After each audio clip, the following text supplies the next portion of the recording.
by the silence of good men.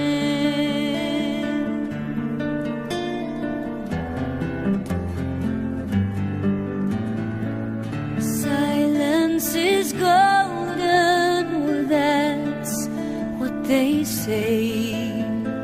So good men stand silent and all of us betray.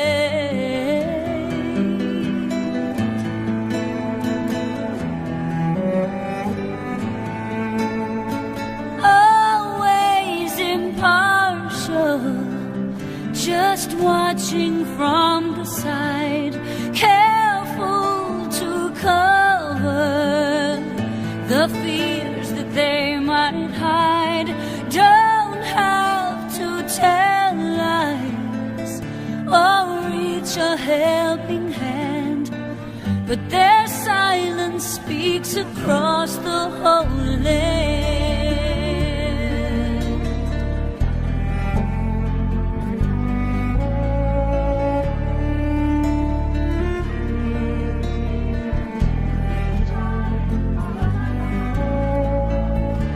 Line up just like that. What do you think? This is so cool. Mommy, do we have enough? We gotta get one for every club. Well, I think you just counted the big clubs, right, Johnny B? I didn't. 3. It's right now. Oh, good. If we don't have enough, can we come back for more? Sure. They're perfect. Aren't they? Daddy's gonna love them. Can I help wrap it up? Can I help wrap it up? Of course.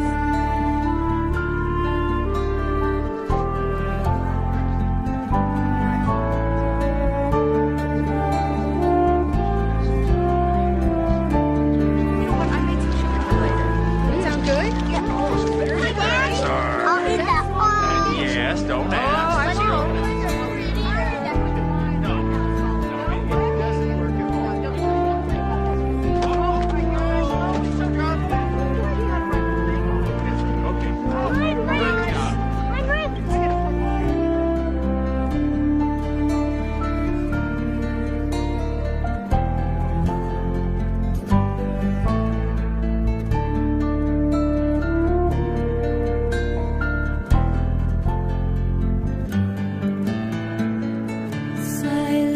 Is golden, oh, that's what they say.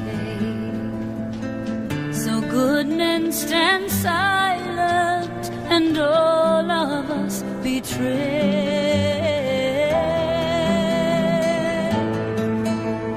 Joe, love this. Yeah, Merry Christmas. Merry Christmas.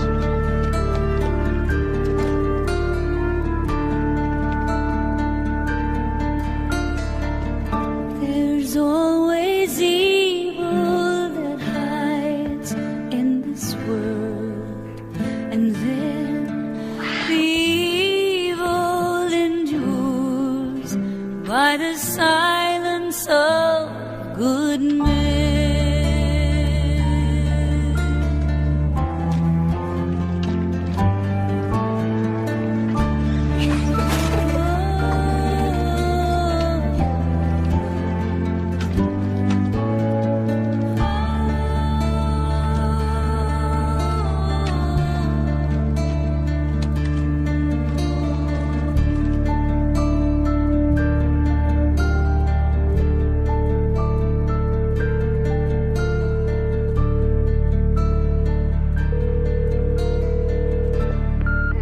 Emergency. My daughter's missing. I think that she's been kidnapped. Where are you now? 755 15th Street. 272 and a car to cover. We have a kidnapping. 272 en route from Pearl Street.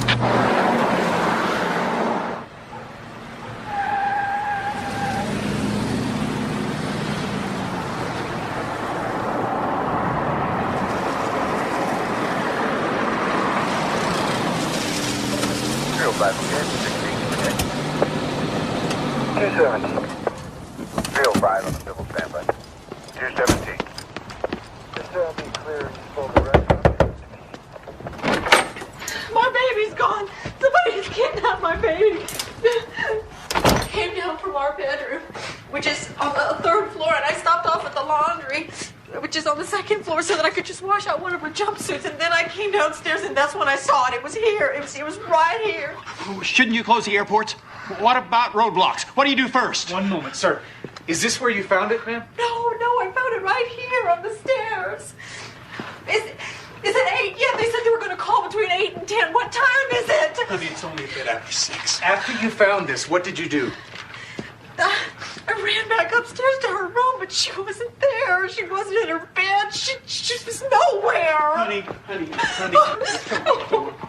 going to call between 8 and 10, and we have to follow their instructions to the letter. It says if you want her to see 1997, you have to follow our instructions to the letter. Honey. Oh, Jesus! They're going to cut off my baby's head! What? Read it! It says that if we talk to you, she's going to be beheaded! Honey, easy, does it? Easy. Come on, honey. Call the Reverend Hoverside. Don't you want to talk to him? I want to talk to my baby! Come on, honey. Let's call Priscilla. Good night. Almost everyone's on vacation. Okay, Art will be called. Linda, hi, Bob Whitson. Listen, lucky I got you at home. We got a report of a kidnapping of a 6-year-old girl, and there's a ransom note. Just come in. I need Patterson and Trujillo. When was the last time you saw her? 10:15 last night, 10:30. I went in right after that and dressed her and sang her a song. And you didn't see her after that? No. All right. This is her room. Did you hear her? I mean, did you get out of bed for anything? A snack, a glass of water, or the bathroom? Our bedroom is on the top floor. It's in the front. This is the back. It's hard to hear. Oh, honey. This isn't helping. Come on, let's get out of here. Who else was in the house? Just Burke, our son. Where's his room? He's way in the front. Did he hear anything? Do you know? He's still asleep. Could you show me his room? Should I go to the bank? The kidnapper told me to go to the bank. He wrote that she's safe and unharmed. Of course, he has to say that to get his money, doesn't he? This is Sergeant Whitson at Boulder PD. I've got a kidnapping, and I'd like an FBI liaison. Make sure he brings the protocol manual.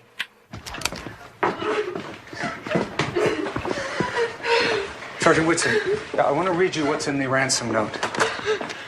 It's addressed to Mr. Ramsey. I mean, not Mr. John Ramsey, Mr. Ramsey. $118,000. Oh, John, but Patsy called. I thought you'd had a heart attack. Patsy, what is it? What's wrong? Immediate execution, that's 1. Beheaded, that's 2. She dies. Yeah, it's signed Victory SVCC. No, sir, I have no idea. Well, a bunch of their friends have come over. Yeah, altogether, they threatened to kill her 6 times. Is Patsy all right? She's in there. Yes, sir. You got a hold of Arn? On her way. What about Larry Mason? Where's he? He's also on vacation. Well, get him in here. Okay. Take this immediately, Commander Eller. Mr. White and Mr. Furman are going to take you over to play with Daphne for a while, okay? Attaboy.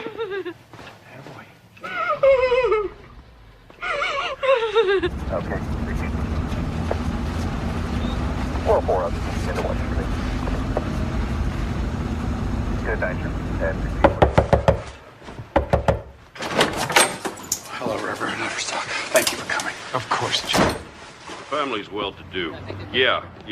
John Ramsey has a business in town. 400 employees called Access Graphics. Well-connected, I'm told. We just wanted to Check it let out. the Thanks. DAs know that we have a report of a kidnapping for ransom in the University Hill 3 district. copies. I don't want Yeah. anyone handling the original, and give me one. Linda, the victim's name is JonBenet Ramsey. Little girl, 6 years old. Kidnappers are going to call between 8 and 10.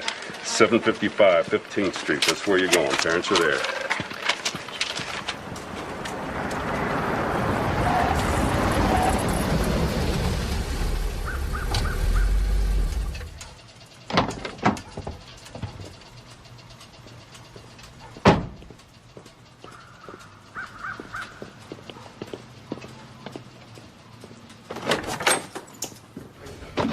Can I call you later?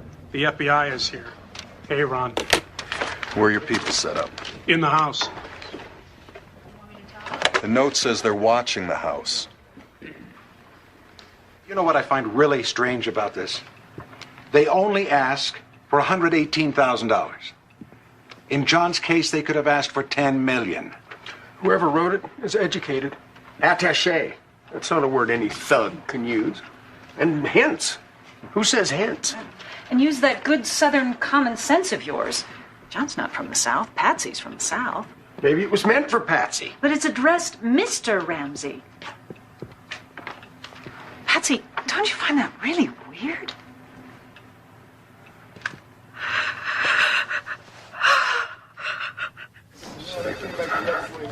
What's a small foreign faction?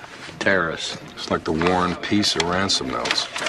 An ordinary kidnapper says, we got your kid, we want $5 million, we'll keep in touch, period. And $118,000? How's a small foreign faction going to split up $118,000? Burke gonna be all right, isn't he? He'll be fine. We've got him over at my house. No, it's not Pew. It's Hoffman Pew. Linda Hoffman Pew. Take a deep breath. She needs money for her rent. And I promised her $2,000. Slow down. The check is right in the kitchen, just ready to be made out. Does she have a key to the house? Of course she has a key. She cleans for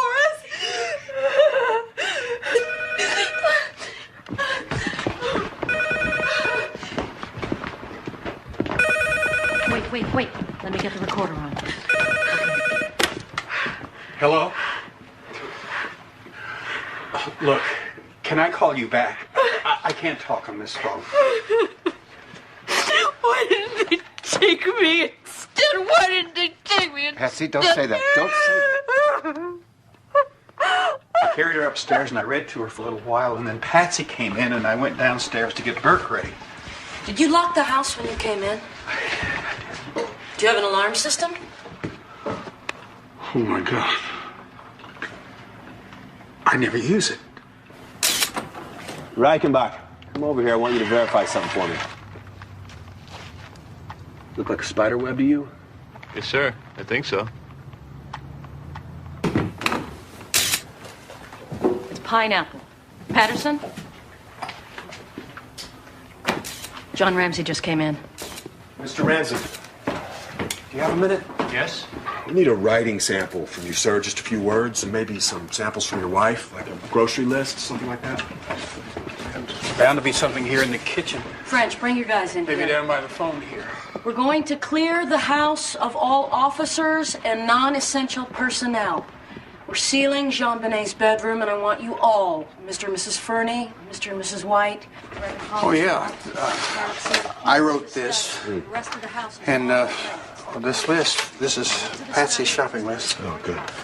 There's got to be something upstairs here. Oh, wait a minute. This is Patsy's writing tablet. Great. Mind if we get a handwriting sample from you now, sir? Of course. Have faith, Patsy.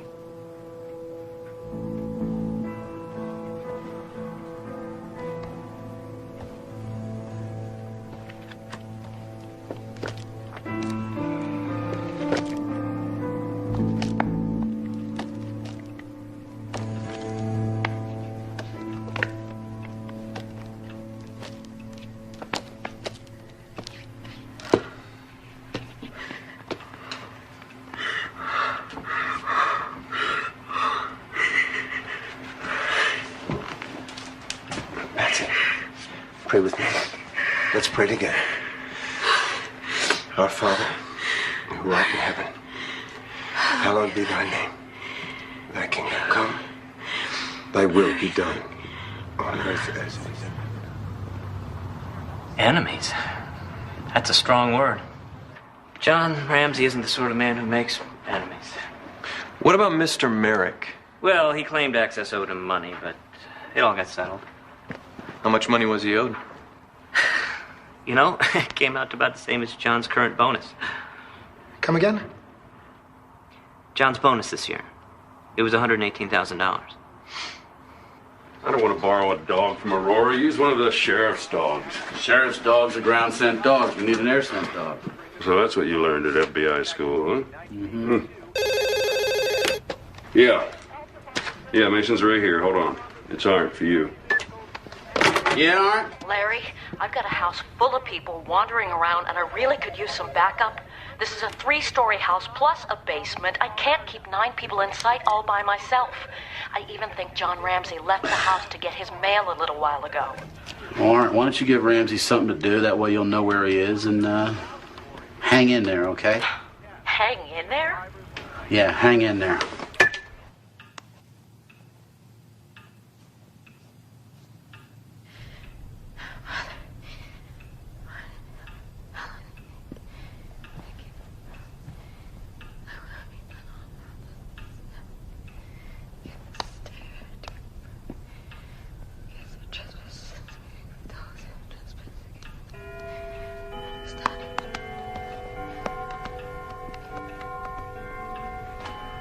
Mr. Ramsey? Mr. Ramsey, could you help me? Could you and Mr. White go through the house one more time? I needed to see if anything is out of place, something of your daughter's that they might have taken, a toy, a sweater, anything. It would really help. Mr. White, could you come here for a second? Where do you want to go, John? Why don't we start downstairs? Stay with John.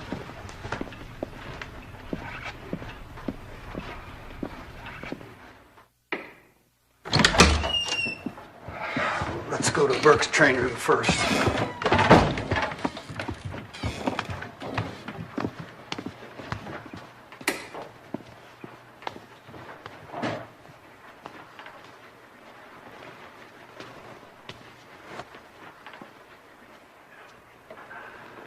John, what about this window? Oh, that was me.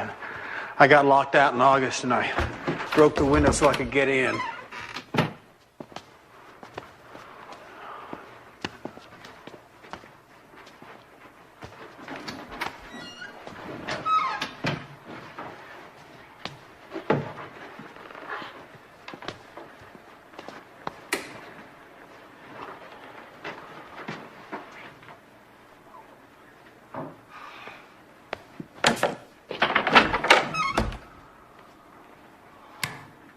Oh my God, oh my God! Oh, she's stiff. She's so stiff. I found her! I found her! An ambulance! An ambulance! Stay here. Oh my God!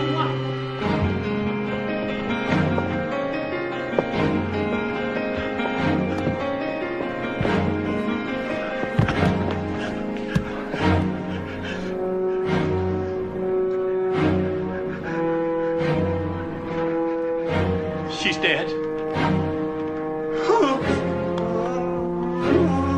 Mr. Ramsey, Mr. Ramsey, I want you to call 911. Speak to your wife. Mr. White, I want you to stand by that door. Don't let anybody go down to the basement. Ramsey, speak to your wife. Do that now. Mr. Ramsey, please. Please go.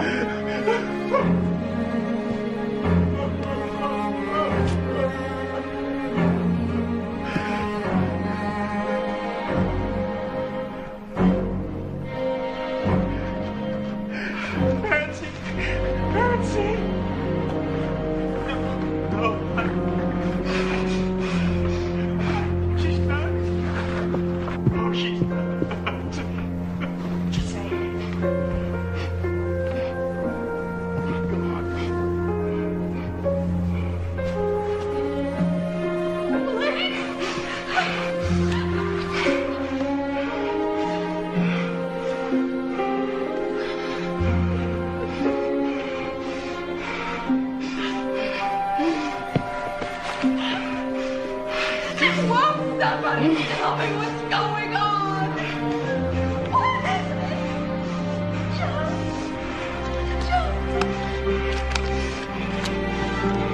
No,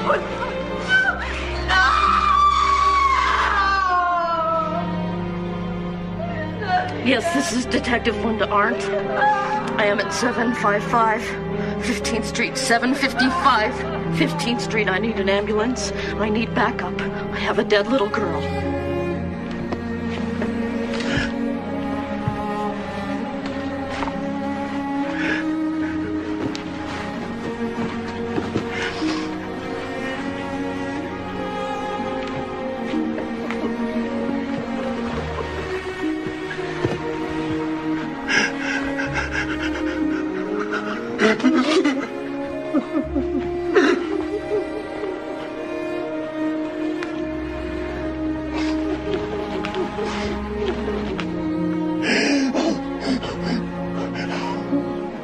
My little angel.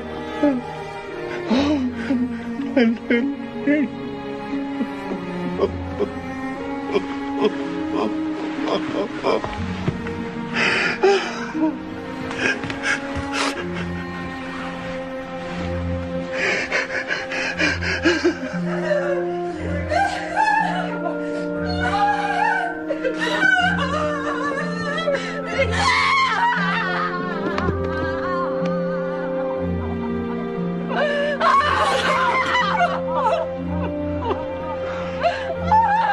Bring her back! Bring her back to life!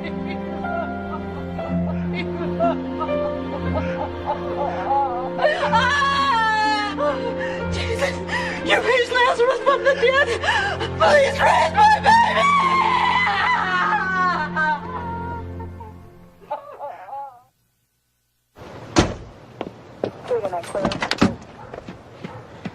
Show us where they found it.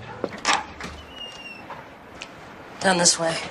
We don't know who touched what down here, do we? No, Ramsey and White were down here by themselves. Has any part of the house been secured?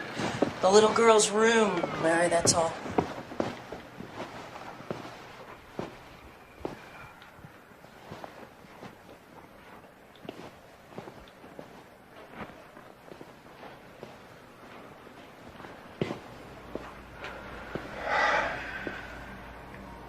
Just doesn't smell right.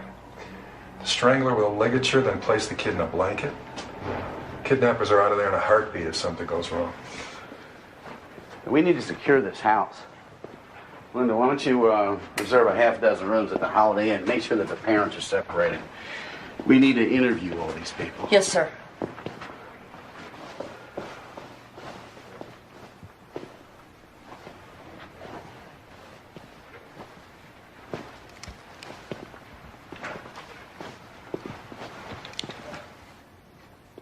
Wow, point of entry right here, Ron.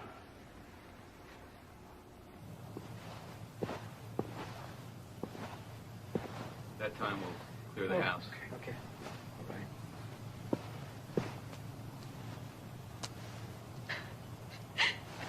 I just don't understand who could do this. I don't either, Patsy. Did you hear anything Mr. Ramsey said to his wife? Linda? Is this everyone? I don't see Mr. Ramsey. Let me check in the front.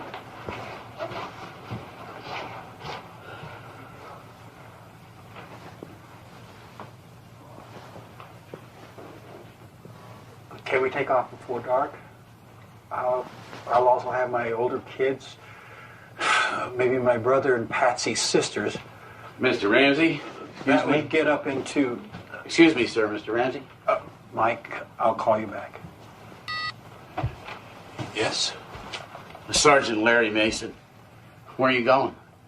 I was talking to my pilot. I want to take my wife and my son to Atlanta. I'll feel safer when we're out of Boulder. Well, Mr. Ramsey, you can't leave Boulder.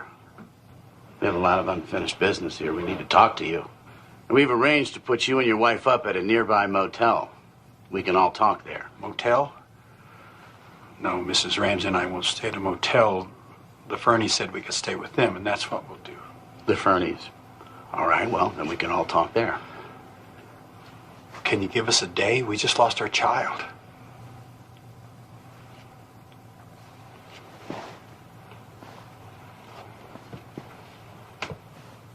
All right, okay. We'll see you tomorrow. Sir, we need everyone to vacate the house now. I don't want anybody in here. Don't worry about it. Patsy, you can have our room and spend some time with Burke. Talk to him. Let me hear my jelly bean. Daddy! Daddy, are you all right? Something awful's just happened. Son.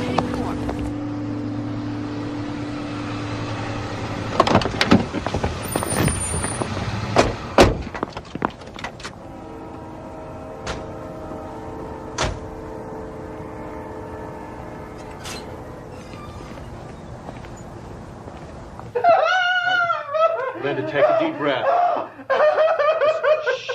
Just take a deep breath, Linda. It's okay. Linda? Linda, I'm going to read you some words.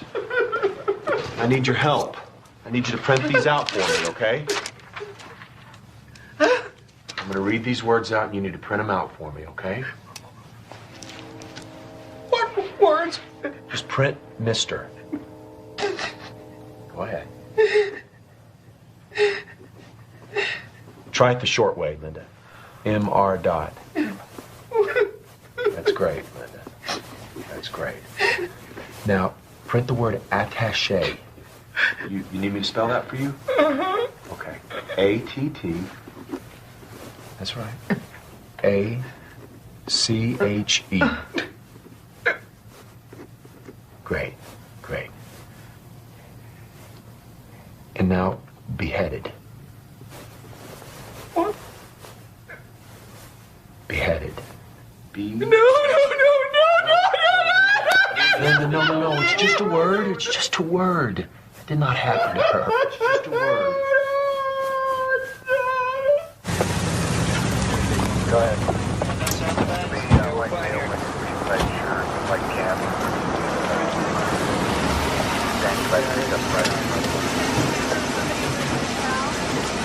So, let's see what Trujillo has for us. The music.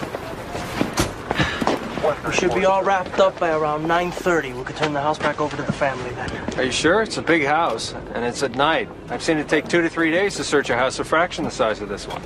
Our people are done. Now, have you checked all the rooms? There's 15 rooms upstairs. There's 6 more in the cellar. The crime scene tech says they're finished. They checked the child's bedroom and the cellar room where she was found. We also dusted the doors and the windows. Plus, we bagged all the evidence. We're done. Why don't you secure it and come back tomorrow? I mean, you don't want to hand the house back to the family, right, and then find out we missed something vital. The techs are satisfied. Well, I'm not satisfied. Tom, have you cleared this with Eller? Tom. Hey, Pete Hostrom, please. Hi. Yeah, it's me. Listen, you got to talk to Eller. They're closing down the search.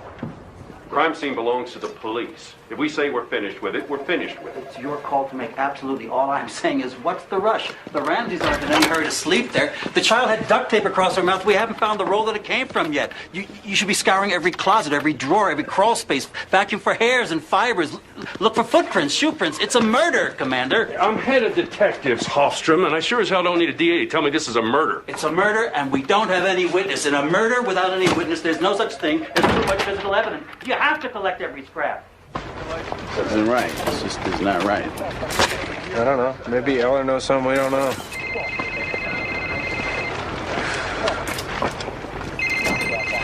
Yeah? Yeah. You bet. You got it.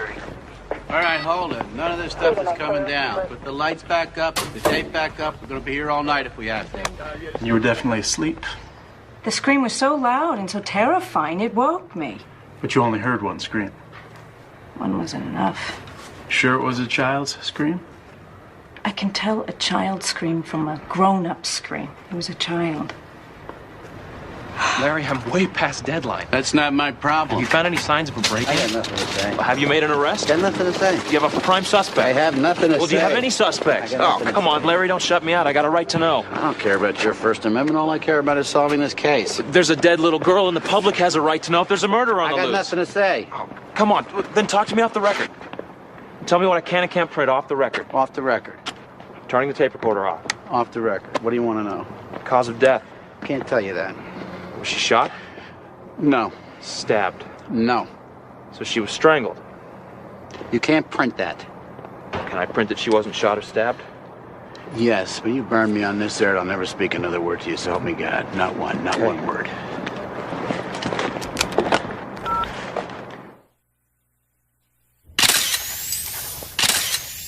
The decedent is wearing a long-sleeved, white, collarless shirt. Tied loosely around the right wrist, overlaying the sleeve of the shirt, is a white cord. Do you ever mention that before? He'd broken into his own basement? No. And you believe him, that he'd do something like that? Of course. Why would he lie? Okay. So the two of you come through the room with the broken window, you go through the boiler room towards the door at the end, and Ramsey's ahead of you, is that right? Exactly. Like earlier. Like earlier? What do you mean? Were you two down there before? Not John. Me. I told you that. Or did I tell the woman detective? Maybe I told one of the uniformed policemen. I know I told somebody. Well, tell me now. Well, a few minutes after my wife and I got there, I searched the house. You know, room by room. JonBenet. John. Then I went down into the basement, and that was the first time I saw the broken window. Actually, I picked up off of the floor a shard of glass and placed it on the window ledge. Then I went through the boiler room to the room at the back. I opened the door. You opened the door? Yes, but I didn't see anything. The room was pitch black. I felt around for a light switch, and when I didn't find one, I went back upstairs. Did you see anything? The room was pitch black. Mr. White, what time was this? Maybe 6:30. Somebody got into that house. I don't know how, but they did. They wanted to hurt that family. They're a beautiful family. And she was the most beautiful child.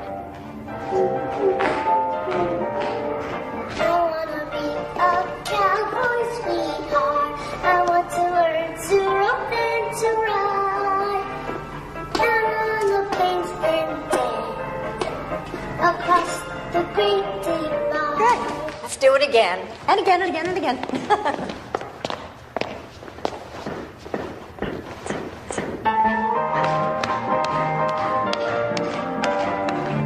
Crossover.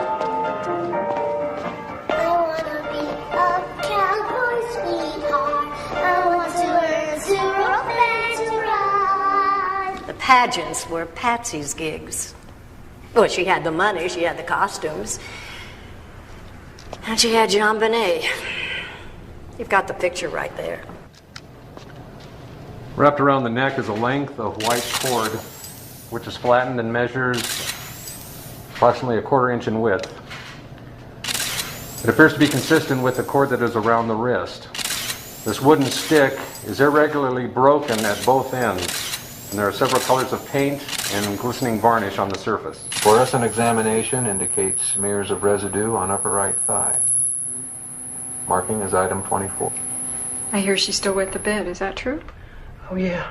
Every morning. When I came in, Patsy already had the sheets off the bed and into the washer. The blanket was already in the dryer. Which blanket? JonBenet has her own special white blanket. Did Patsy ever get upset by all this bedwetting? I mean, day after day washing those sheets? What's the big deal? The washer's right outside the bedroom.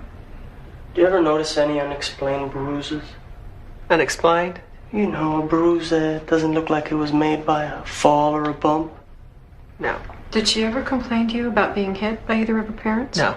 Did you ever see Patsy or John raise a hand to her? Never. Never. You don't understand these people. Patsy is just a sweet person. She spends every spare minute with those kids. Bedtime stories, school projects, whatever they needed. The Ramseys loved their children. As a typical kidnapping ransom note you might find in any movie scenario. Investigative sources have told us the note directed the family to pay $118,000. It also mentioned future demands, conditions the police planned on meeting. The Boulder police held an 11 o'clock press conference this morning. There wasn't a thorough search of the house conducted initially. It's a fairly large structure, and we had no reason to believe the child was in the house at that time. We were treating it as a kidnapping for ransom, based on the statements of the parents and on the contents of the note. John Eller. Yeah, Captain. Yeah, well, I really appreciate the offer, Captain, but I don't want you to have to leave Denver short-handed, not with all the murders you have over there. I will, and thanks for calling. Back. Everybody's being so damn generous. Denver PD, Sheriff's Office, even the FBI wants to hold our hand. So what do you got? John Eller. Go ahead. The preliminary test indicates that the ransom note was written on paper, torn from a pad, found in the Ramsey house. Thanks. Did you get that? Got it. What else? As of now, we have no indication of forced entry, but the burglar alarm was off and lots of people seem to have keys.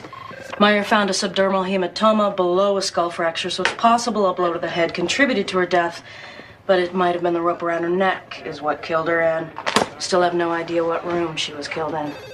The coroner sent a bunch of samples to the CBI labs, and one of them from her thigh.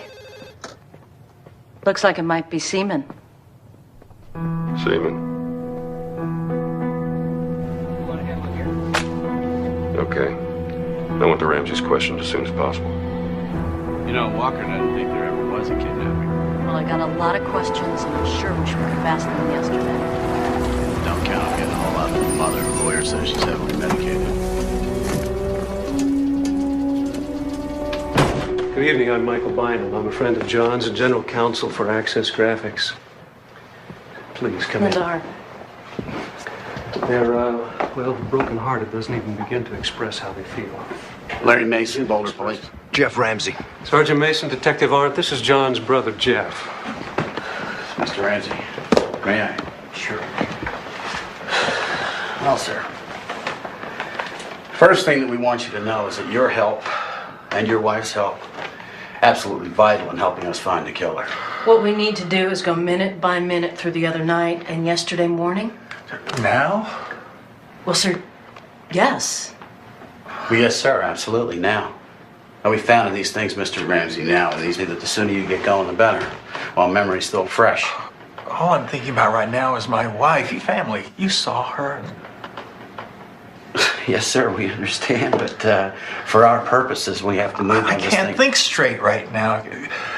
Can I call you with a good time for both of us? I would appreciate that. The death of 6-year-old JonBenet Ramsey has put a cloud over this quiet Boulder community. It is the city's first homicide of 1996. And the fact that this talented little girl was found strangled to death in her own home in an upscale neighborhood has many in shock. It doesn't seem random to me somehow. It seems like there's something fishy kind of behind it. And that's what's really kind of shocking. Not that it would happen there on 15th Street, which is a nice part of town, but just that it would be, I don't know. It just kind of gives me the creeps. Well, so far our A-list includes the housekeeper, the gardener, Santa Claus, the seamstress, the Fernies, the Whites, and of course all of the Ramseys. Yeah. Yeah, hold on. Linda Arndt. Hello, Mr. Bynum. Sir, can I put you on the speaker? That way there'll be no misunderstanding. Okay, Mr. Bynum, will you repeat what you just said? Certainly. In my capacity as a friend, I've advised John and Patsy Ramsey not to give any testimonial evidence until they have chosen a lawyer. Mr. Bynum, I'm going to put Larry Mason on. You remember him? Mr. Bynum, the Ramseys have yet to retain a criminal attorney? Not yet. I also want to inform you that right after the memorial service here tomorrow, they're taking the body to Atlanta for burial. In that case, we would like the Ramseys to come in today so that we can collect non-testimonial evidence. Fingerprints, saliva, hair, handwriting, blood. I'll have them available by late afternoon. See you later.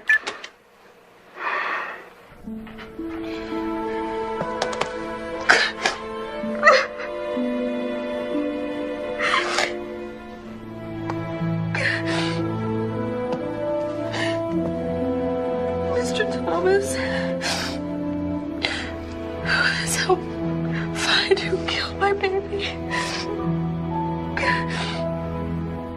Mr. Ramsey, could you complete the handwriting sample, sir? Just because you haven't interviewed the Ramseys, you can't use the body as a weapon. It's not right. I don't care. It's unethical. I don't care. It's flat out illegal. It's a police matter. Mason, instruct the coroner not to release the body. I won't. I can't break the law. You either get on board or you get the hell out. That's your call.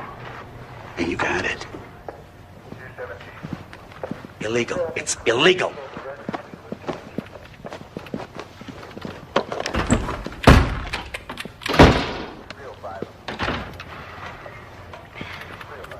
John Meyer. John. Yeah, it's John Eller.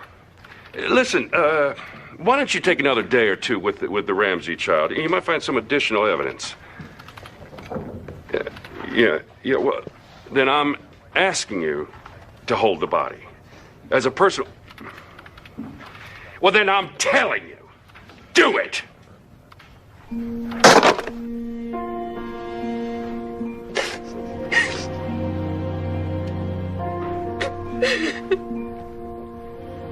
Just one more saliva sample and we'll be done. I did not kill my baby.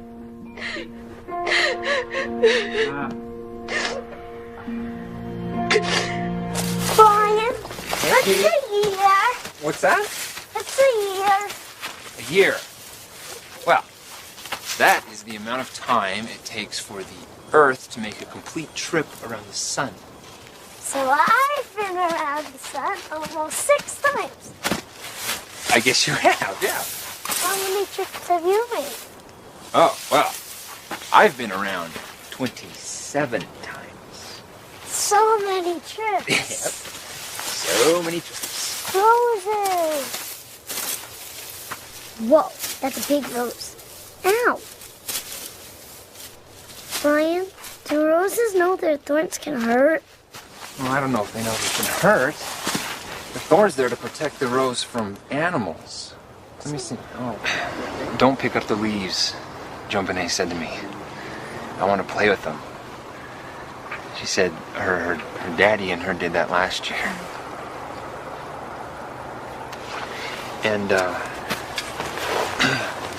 real quietly, she said, I wish he was around more. I really miss him. God, then she started to cry. I mean, the tears are just rolling down her face. I miss him a lot, she said. The murder of JonBenet Ramsey in Little Miss, Colorado, 1995, has raised many questions regarding her involvement in the child beauty pageant world.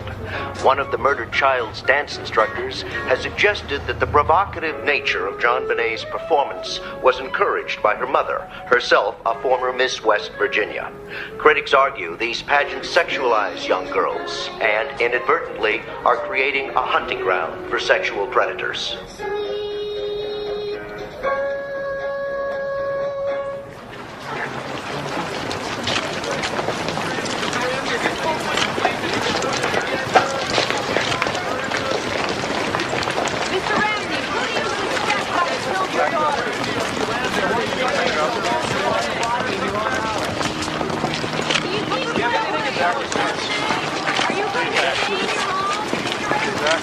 I said stay back. Hey, you're supposed to catch criminals, not protect them.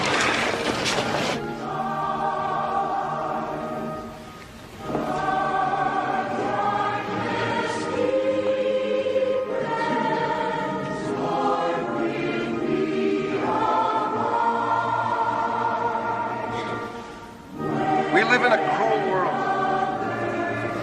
And the cruelty has already begun. There are already venomous rumors starting to circulate. Let me just say this to all of you right now. Nobody in this family had anything to do with this child's death.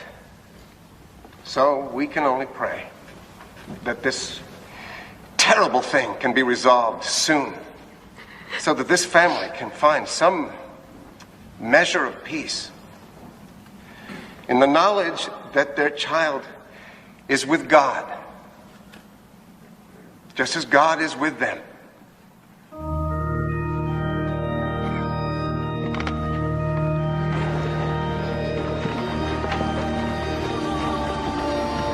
She was the most thoughtful little girl.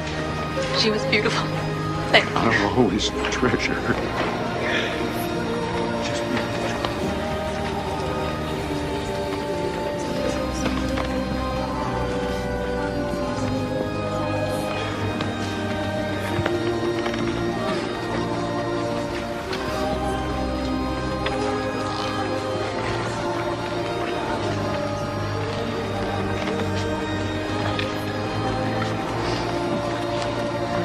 Patsy, I don't know what to say.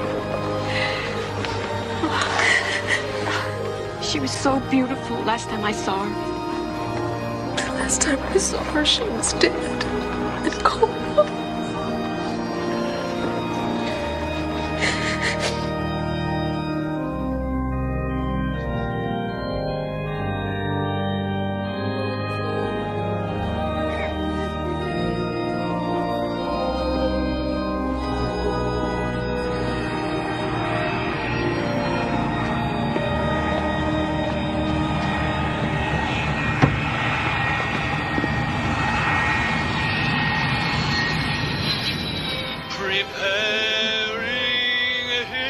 The tiny body of 6-year-old JonBenet Ramsey seems light compared to the heavy hearts at her funeral.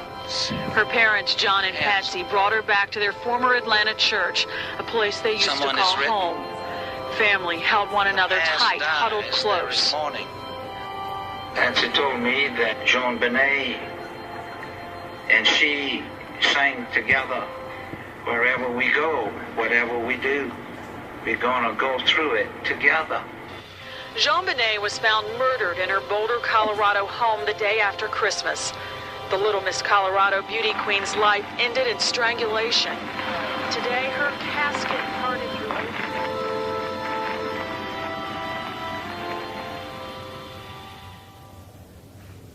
And then, I just realized that was the last time I heard her voice. It was just baking cookies and making jewelry. You can't have lawyers talk for you. That's for her father. You do the talking. Please, you do not grasp our situation. We have been hammered by all kinds of ugly rumors. I'm sorry. But when you go and hire lawyers and a public relations representative, and you refuse to talk to the police, you hand people the perfect opportunity to think the worst. You have to go back to Boulder and cooperate with the police. Please, this is unthinkable, John. Don't hire lawyers before you talk to the police. What will anybody think of parents who defend themselves to attorneys when the body of their murdered child is barely cold? John, please. Just get away from my door. Accomplish anything by shouting. The top Boulder legal expert warned yesterday there was nothing inappropriate about John and Patsy Ramsey leaving the state to attend the young beauty queen's funeral in Atlanta. And now today's half. Dad, the great thing about narcotics is that there are no mysteries. The only question is what day and what time the dope shipment arrives. Hey, Karina! Is this steak almost finished? Because I gotta go in like an hour. I thought what you really liked about narcotics was running around in those silly disguises. First time I met him, I actually thought he was a hippie burglar. He'd be a great burglar. Oh, thanks a lot, Dad. Uh-oh. And Shane Foley's in at the control. Here you go. Thanks. Oh, Karina, medium rare. Actually, I think he would have made a very bad burglar. Always dropping things. Commander Elder, please. Steve Thomas. Hi. No. Yeah, I'll put it on right now. All right. Dad, give me the remote.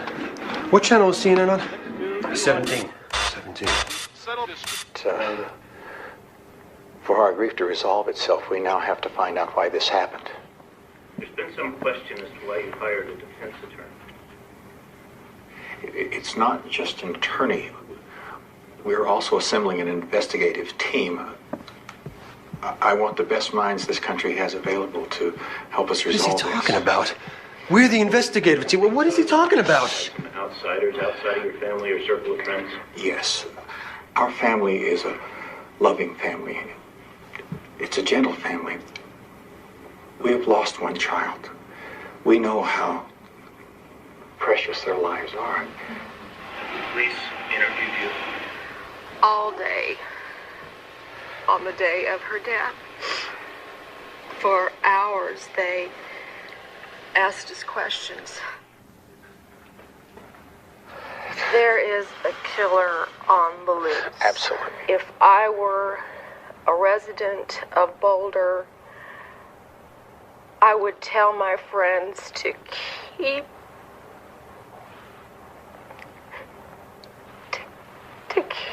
your babies close to you. For God's sakes. Oh, turn it back on. I want to hear this. What's there to hear, Dad? I mean, they're too deep in grief to talk to us, but they could talk on TV? I mean, they could go on TV and talk and talk and talk. I want to hear this, Steve. Fine. At least JonBenet will never have to know cancer or the death of a child. Yes. There's a killer on the loose. Keep your children close. They make me sick. Oh, I don't know. It's as dumb as hell, but they've just lost a child. Now, maybe they're not thinking smart. You believe them? Well, I don't know if I believe them or not. But I don't disbelieve them either. Excuse me, were you in JonBenet's class? You know JonBenet. Excuse me, did you go to the Ramsey house to play? Excuse me, could you help us just by answering a couple questions? Sweetheart, what's your name? Tell us your name. Did you ever play with JonBenet? Let the kids into school, folks. Please stay back. And what's important is you know all of us are here for you. Don't be afraid to come talk to us. That goes for parents, too. Nobody is too busy for you, okay? Yes, Jillian. We only live 2 blocks away from JonBenet. What if the bad person comes to our house? I promise you, he won't. I can't even remember when something like this ever happened before. Nobody can. Tonight, you should all feel safe. Yes. Yeah, JonBenet's parents could have told her that, too. That's true, and they would have been right. This is a rare occurrence. Okay, wait just a second. Oh, come on. Now, I think it might be a good idea if we made some drawings about our feelings, okay? While police try to solve this crime, people in the community wait to hear answers. One woman stopped by the house on her lunch break today to place some dried sage near the family's home. It brings up a lot of issues, and it brings a lot of hurt, anger, that somebody could take somebody else's life, especially a little girl that had her whole life ahead of them. Boulder's mayor felt compelled to attend the news briefing. People in Boulder have no need to fear that there is someone wandering the streets of Boulder, has been portrayed by some people, particularly in talk radio, looking for young children to attack. Boulder is safe. It's always been a safe community. It continues to be a safe community. She admits, though, she's received no information from police, and she's basing her reassurances on media reports that there was no forced entry to the home and that the killer probably had to know the layout of the house fairly well. The detectives expressed frustration about conducting an investigation under the spotlight of the media. Boulder citizens we talked with seemed more interested than fearful of the case. Now, Professor, you teach criminal law at the university. What do you make of the fact that John and Patsy Ramsey have gone and hired separate lawyers? Oh, I wouldn't make too much of that. It's really not unusual for husband and wife to have their own lawyers. Under the law, they're not treated like a unit. They're separate individuals. It's possible that their interests might even conflict. But don't you think it makes them appear more suspicious? Yeah. Out there in the world, people imagine that they ought to distrust someone who hires defense counsel. They imagine that criminal lawyers are only for the guilty and the innocent don't have any need for them. But that's a mistake, a foolish mistake. I'd say she behaved like a mother under terrible stress, but is it innocent stress or guilty stress? I couldn't tell. Eller's group seems to have made up their minds as one Ramsey or the other. Pray not. Thanks.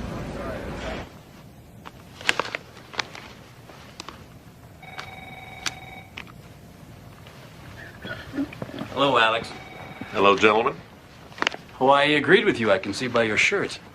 It's my Saturday shirt. I knew you had a system. Okay, how do we look? We talking days, weeks, months? Months. The police just finished 9 days searching the house. They logged over 800 items. It's a long road. Anything point to anything? More towards somebody from inside the house rather than an intruder, but until the police do a lot more work, I'd make no assumptions. Autopsy, what did that give us? Vaginal bruising, some stains that look like semen, but the test results haven't gotten back yet. And where are we with the Ramseys? Hair, blood, handwriting samples, but no interviews, not yet. They're barricaded behind their attorneys. Yeah, the rich are circling the wagons around themselves. John Eller's here. Send him in. John, good to see you. According to reliable sources, JonBenet was garroted. According to authoritative sources, the ransom demand was for a peculiar amount. According to reputable sources, the paper the note was written on came from inside the Ramsey house. According to unimpeachable sources, the police left a lone detective in the house for 3 hours with 9 suspects. Suspects the detective could not control. This stuff is killing us, and your office is leaking it. We're not leaking anything. Like hell. Oh, it happens that we talk to the press more often than you do, which has served us pretty well for the last 25 years. No, that's your way, not ours. Anything that gets out hurts us. If it's accurate, it tips off the killer. If it's derogatory, it ruins us with potential witnesses. These stories make us look like the Keystone Cops. All right. Turn off your flamethrower. What is it you really want? The Ramseys have hired Brian Morgan. We're having no luck with them. Tell the Ramseys to talk to us. I'll do what I can. Anything else? We can't do that, John. If the victim's parents were dirt poor, any decent public defender would still advise them not to speak to you. All the Ramseys are doing is exercising their constitutional right. They don't have any rights. Constitutional rights are for people who've been charged. Nobody's charged the Ramseys. Not yet. If they're not suspects, they're witnesses. And under Colorado law, witnesses have even more rights to refuse to talk to you. Or have you forgotten that, Commander? Damn it. Which side are you on? Always a pleasure, John.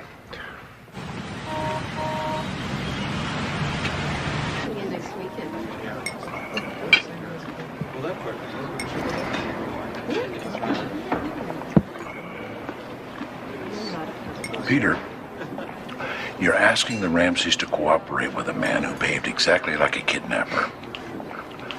John Eller was ready to hold their child's body until he got his interview. Brian, cut the crap. We've always been square with each other. You can explain to the Ramseys that Eller's just an old-fashioned cop under enormous pressure in a high-profile case, but he still wants what we all want, to catch JonBenet's killer. And it might be easier to persuade Patsy if we could all agree to let the interview take place at a neutral site. Right.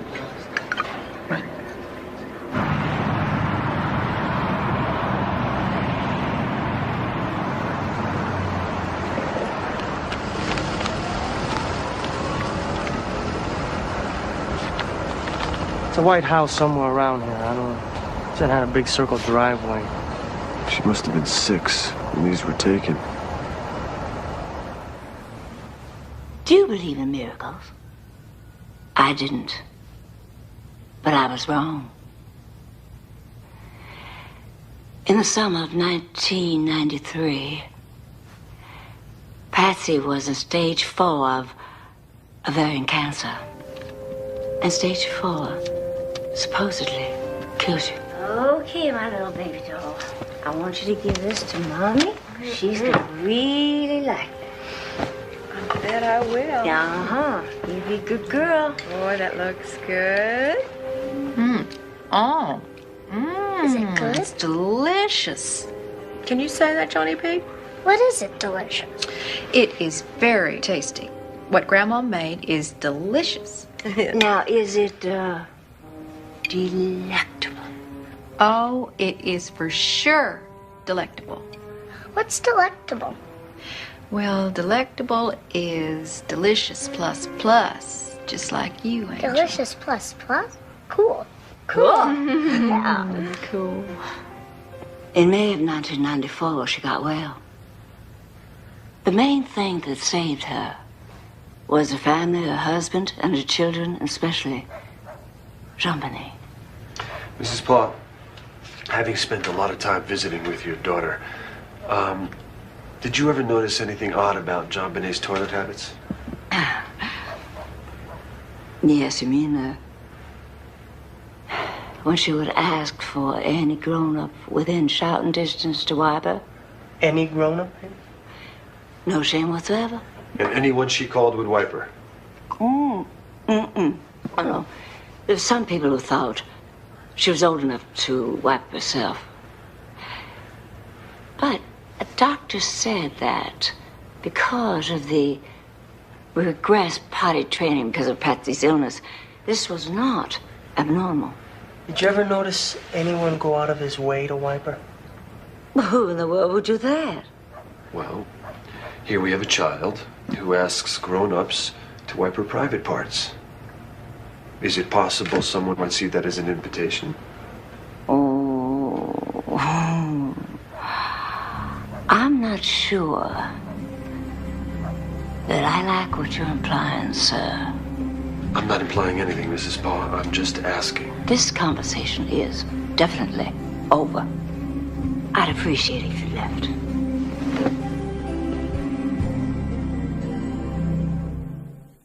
The phone is ringing at a steady pace at this newsstand in Boulder. Most people are calling to voice their support. Eads News and Smoke Shop will drop the edition of the Globe that comes out on Monday. Eads had planned to carry the issue with crime scene photos of JonBenet Ramsey. But late in the day, store managers changed their minds. They just felt as if it wasn't in their interest to carry something like that. We're in support of the Ramsey family. Pete Roos says it doesn't matter who will or won't be selling the issue. He won't be reading it anyway. That's just pushing it too far. A little decency would be good. Globe spokesperson Tony Frost says that is not the case. We took very careful consideration before publishing these photographs. We had a large selection to choose from, and we chose what we feel are the less sensational ones. From the beginning, sources have told News 4 catching the killer would mean proving forensic evidence found inside the Ramsey home. That includes bodily fluids found on JonBenet Ramsey and elsewhere in the house. Publicly, police will not say when that lab work will be finished.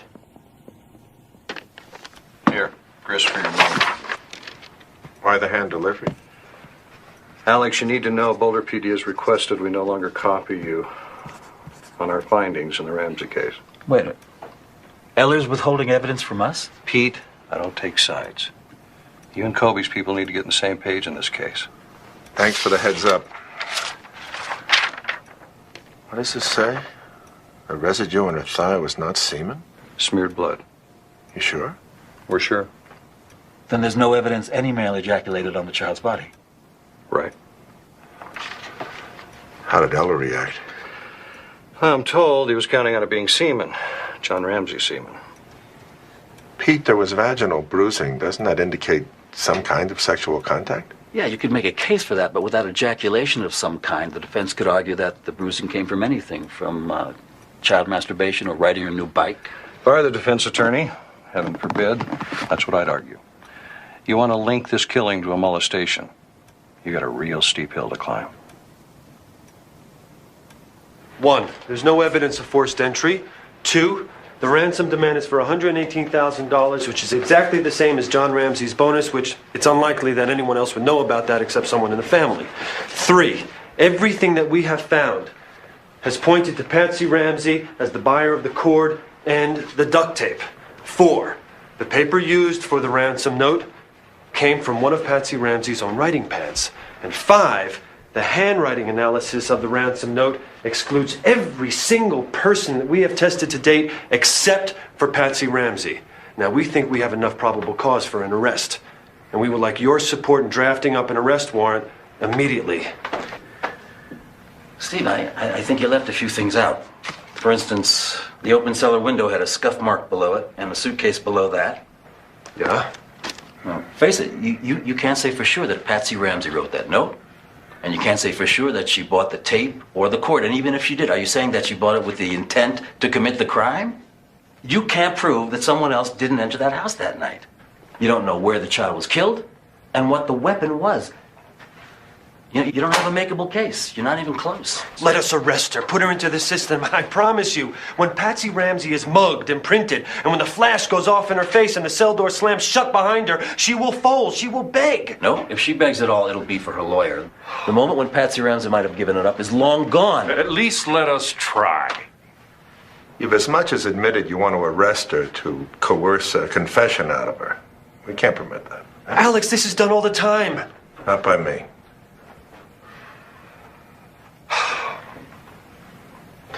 Bring us a case. Newsroom, please. Julie, hi, it's me. Well, it's pretty messy. We're getting nowhere with Hunter's office. Blood all over the floor. Mostly ours. Steve Thomas. Okay. Yeah, that's our case. Okay, slow down. Wolf. What's his first name? Chris. And tell me why you think he was involved.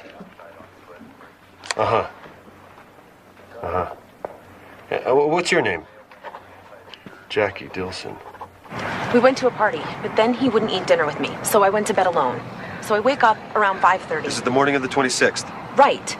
I wake up around 5:30 and Chris is in the shower, and his jeans and his sweater on the floor, and they're filthy. Now, how did they get filthy? Then that night, we're watching the news, and we hear that the kid is dead, and he goes ballistic. I hope the bastard dies. He was abusing her. There's nothing too evil for him. He's talking about the father. Then the next day, he's like a caged animal. All he does all day long is pace. Pace, pace, pace. Hey, legendary Boulder police. Don't catch child killers, but they sure can't put the cuffs on traffic violators. They can sure do that. We want your help, Chris. Beautiful. Boulder police wants my help, so they bust me. Why should I help? Because you have a suspended license, and we can't ask a judge to let us confiscate your car. No judge will do that. You willing to take that kind of chance? What do you want?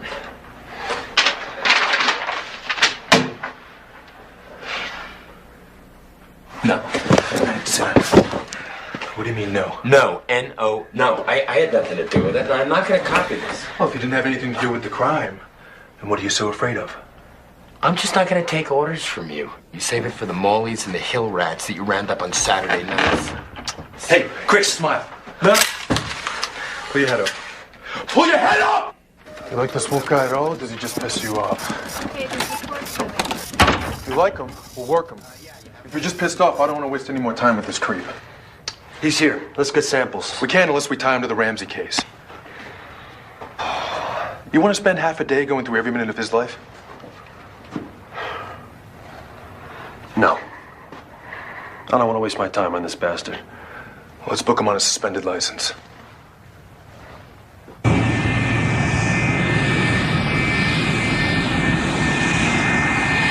Flight 57 from Miami can be claimed on Carousel 13. Baggage for Flight 57 from Miami can be claimed on Carousel 13.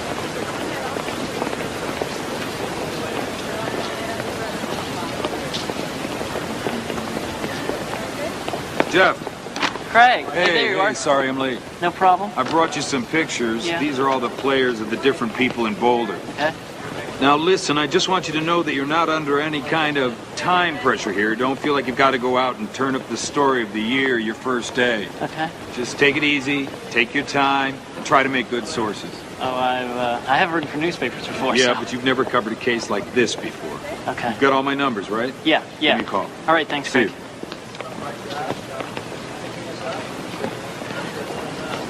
According to our sources, the Boulder police believe they have more than enough evidence to arrest Patsy Ramsey in the death of her 6-year-old daughter.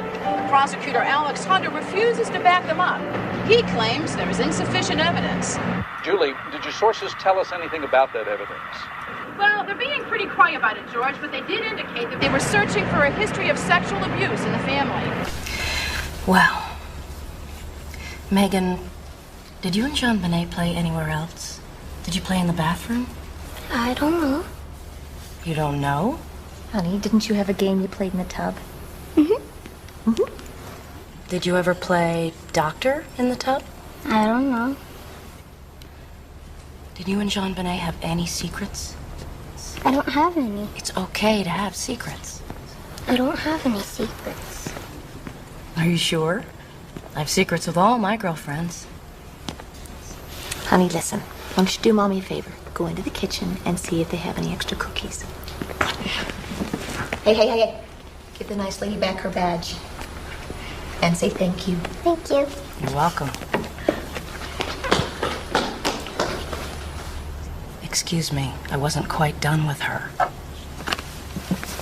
You don't have children, do you?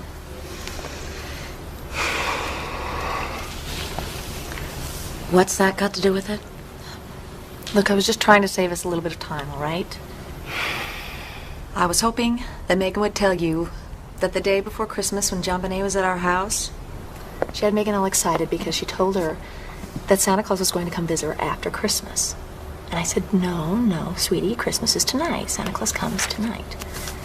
And she said, no. My Santa Claus told me yesterday that he was going to pay me a secret visit after Christmas. Bill, nobody's going to give you a hard time about a casual promise you made to a child at a party. I never spoke to JonBenet about visiting her after Christmas. Are you sure you didn't say something like, I'll see you after the holidays? Well, one thing I've learned playing Santa, you don't make casual promises to a child. Why would she say what she said then? Because she's 6 years old. 6-year-olds like to brag. They especially like to brag about how tight they are with Santa. You have no objection if we talk to all the people you say visited you on Christmas Day, do you? No. Or if we talk to your doctor about your condition since your heart surgery? No. You wouldn't mind coming in to give us hair, blood, and handwriting samples? Why should I mind? I'm innocent. All right, listen up. Ladies and gentlemen, the CBI Bureau just found a hair. And they found it on the white blanket the little girl's body was lying on. So, I want pubic and body hair samples from everybody. I want them yesterday. The sooner we match this, the sooner we're home. Heading into court, media attorney Tom Kelly argued the autopsy report of JonBenet Ramsey should be made public. The right to know is the right to know today. The autopsy report contains several important details.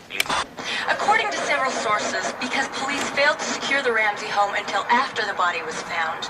Another source said that the first detective on the scene, a specialist in sex crimes, was so busy treating the Ramseys as victims, she never took care of business.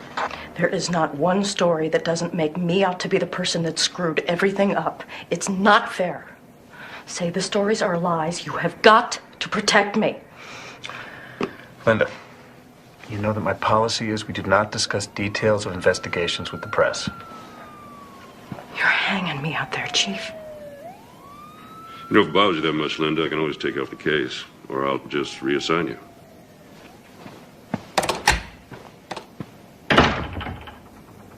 Once again, the Boulder police are denying new reports that they are trying to negotiate terms for an interview with the Ramseys. Look, whether you leaked this stuff to the media or you gave it to the Ramseys' lawyers, it doesn't matter. We are not going to share information with you from now on. He shut us down a long time ago. CBI was told to withhold its lab results from us. Under Colorado law, we don't have to work with you. We can kick your ass out of this case. When our job is done, we'll bring the case material over. If you don't plan to share information, just how are we supposed to proceed? We do what we want. And if we need your help on the law, we call you.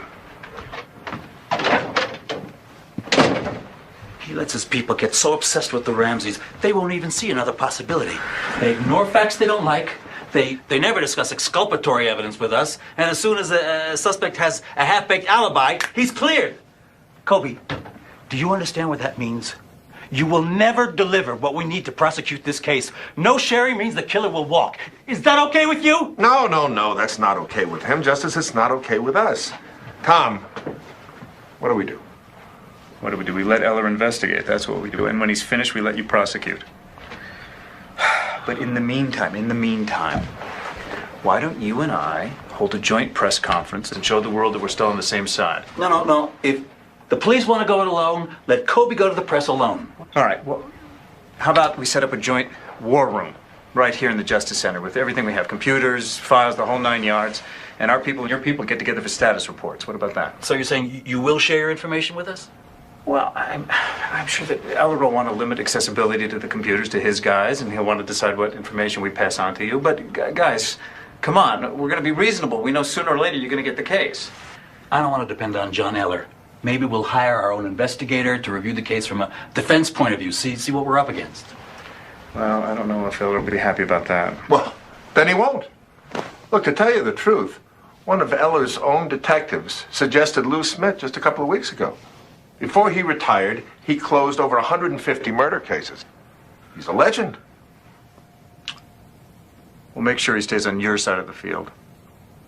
MSNBC's all over this. Who's handing us off to Rather? How long we gonna be up on the bird? 3 minutes for the nightly news. What's that?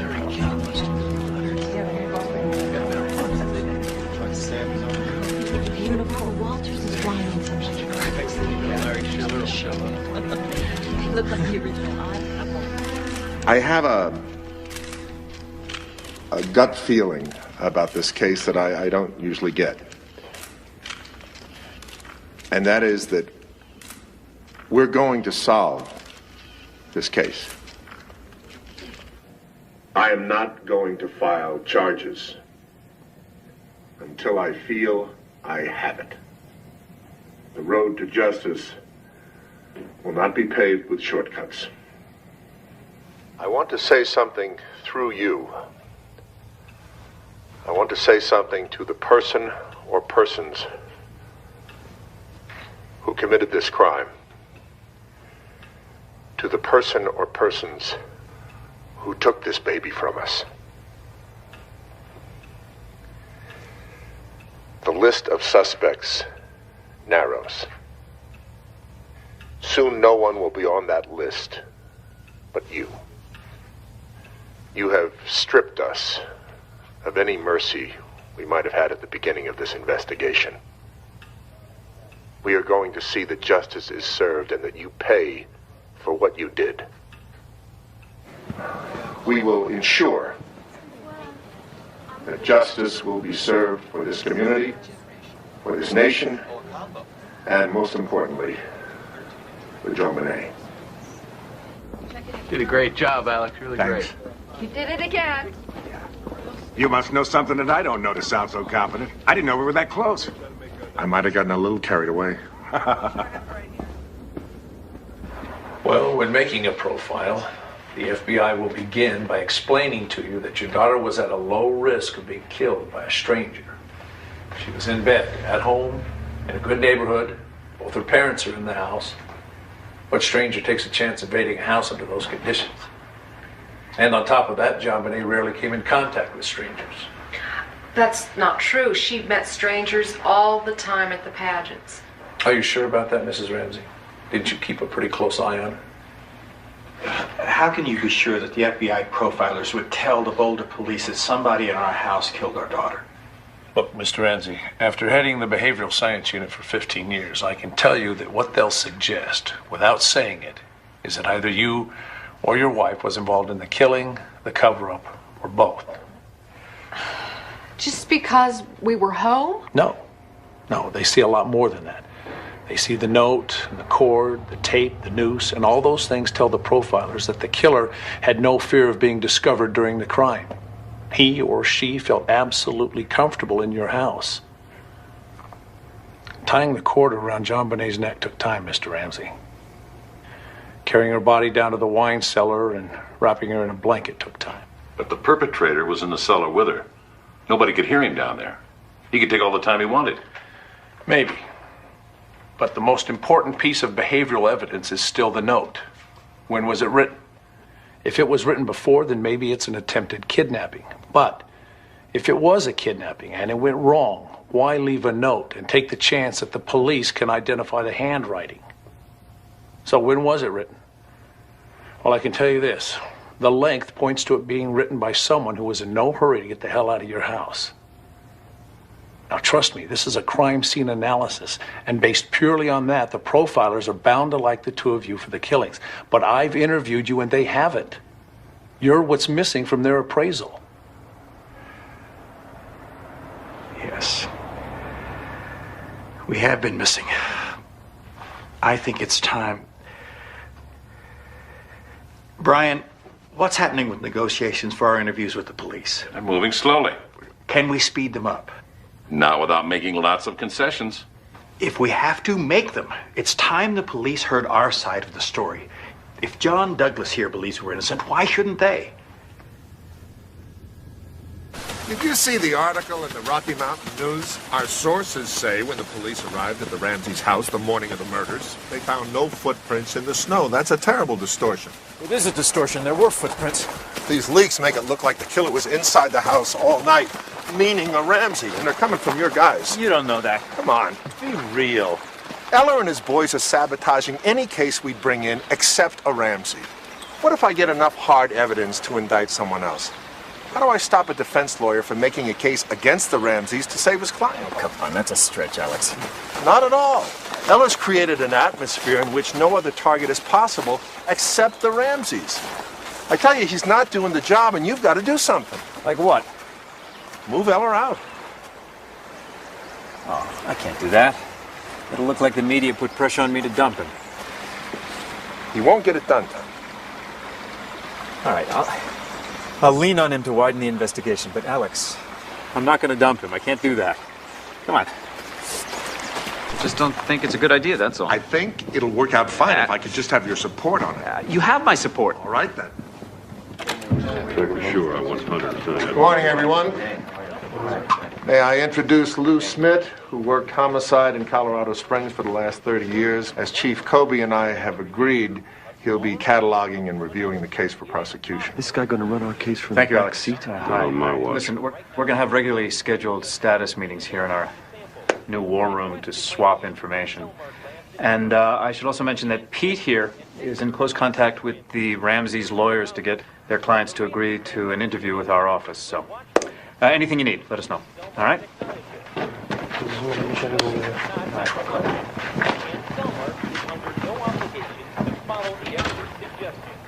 Where do we start?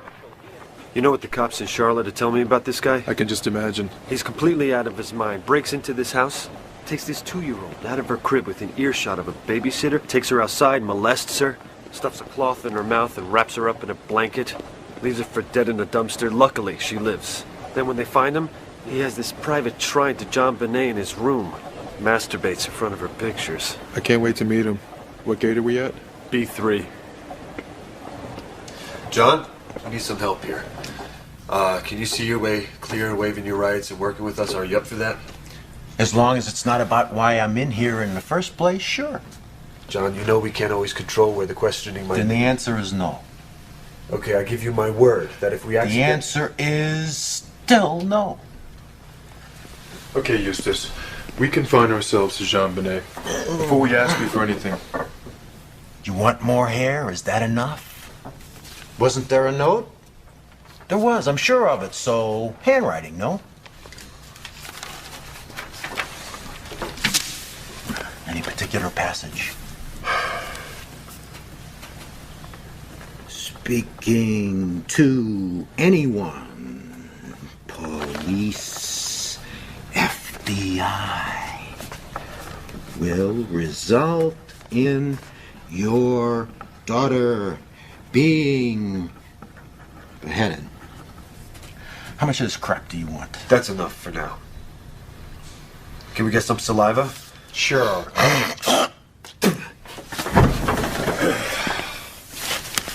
Thank you. John, where were you on Christmas night, the 25th, 26th of December? Here, take another sip. I worked midnight to 9:30 at the Qualix plant in Charlotte. Check the clock. Time clock's not enough. We need corroboration. You're way too eager to hang me. John, can we get a pubic hair? No pubic hair.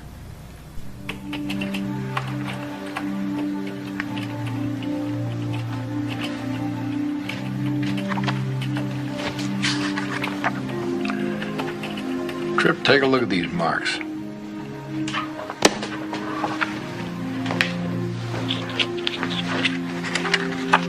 Here on her back.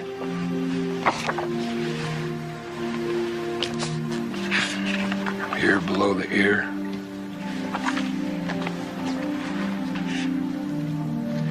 Look at the distances between them. They look the same to you? Pretty close. What do you think they are? What about a stun gun? Hi, Alex. How are you? Hi, are you Alex? Yes, I am. Hi, I'm Jeff Shapiro, reporter working on the Ramsey case. How do you do? For who? National newspaper. Oh, see? Yeah. This is called Code of Silence. I wrote about the O.J. Simpson trial. Very interesting subject. You should check it out. Well, I will. Thank you. How's this case going? Close to an arrest? No. The rumors that pedophilia is an area you're going to explore. Any truth to that? Well, we explore every area. Is it true that the stuff found on her body wasn't semen? You'd have to ask the police. But isn't it true that you and the police are on the best of terms? Oh, absolutely not. Geez, I gotta run. Thanks for this. Let's talk again. Oh, okay. No, Joe, I didn't tell him. Okay, you don't have to yell, all right? I'll just go back and take care of it. Just tell me what you want. Okay, rumors that the Ramseys and Whites are feuding. Okay, what else? Okay, whether the ransom note threatened her with beheading. And more about pedophilia. Done. Taken care of. Okay? Okay.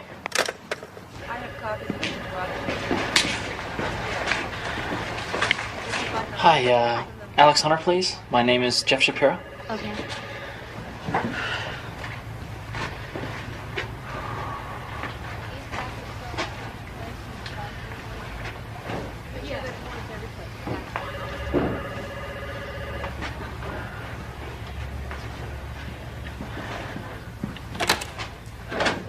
Hi, Jeff. Come on back. Oh, okay. Thanks. Well, this is all brand new. See, they let me keep my old office furniture when they moved us in here about 19 years ago. It's very nice. Mr. Hunter, I wasn't straight with you the other day. I work for the Globe. I know. I just got off the phone with your editor. Wait, you talked to Joe Mullins? I thought you weren't talking to the tabloids because you were furious at the Globe for publishing the crime scene photos. I was, and I am. Doesn't mean I won't still talk to Joe Mullins, or to you, for that matter. Really? Okay, Have a seat.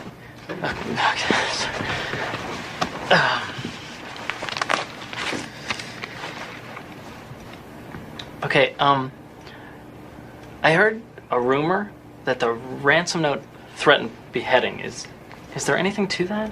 I can't talk about the contents of the note. Okay.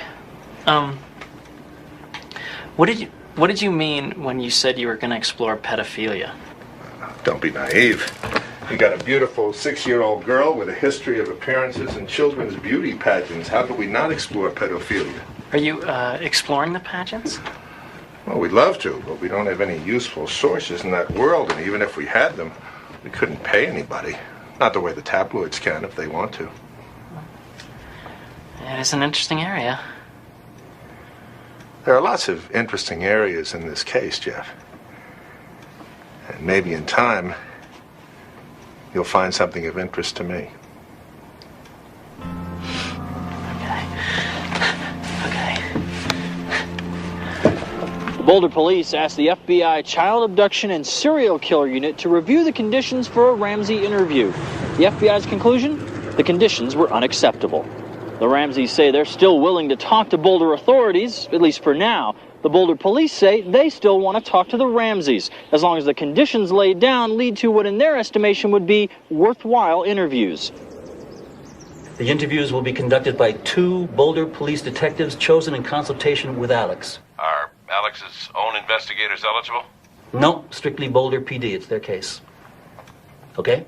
We know it's their case. Eller does nothing but rub our noses in that.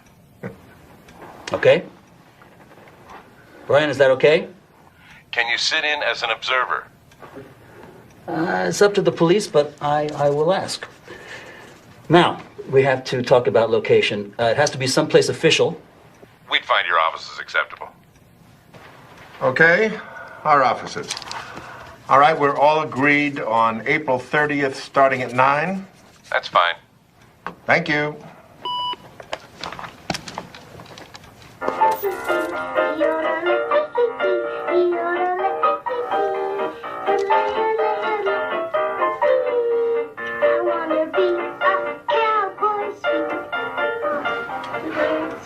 Four months of work for one interview.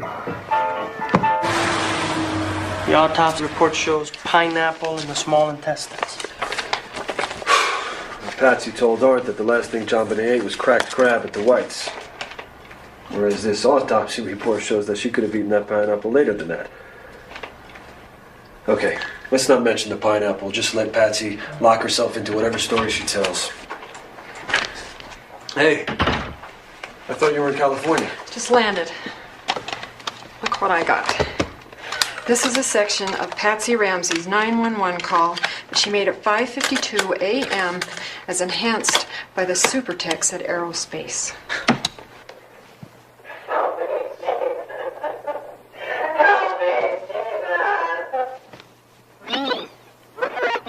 Who's that?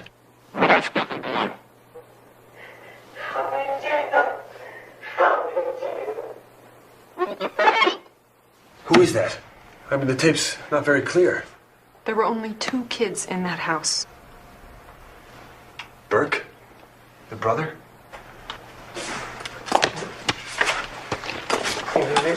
When they find her missing, they check Burke's room because sometimes she sleeps there. Right, but she wasn't there. And they say they don't wake him up until around 7. Okay, let's see if Patsy or John mentioned this to anybody. Check that out.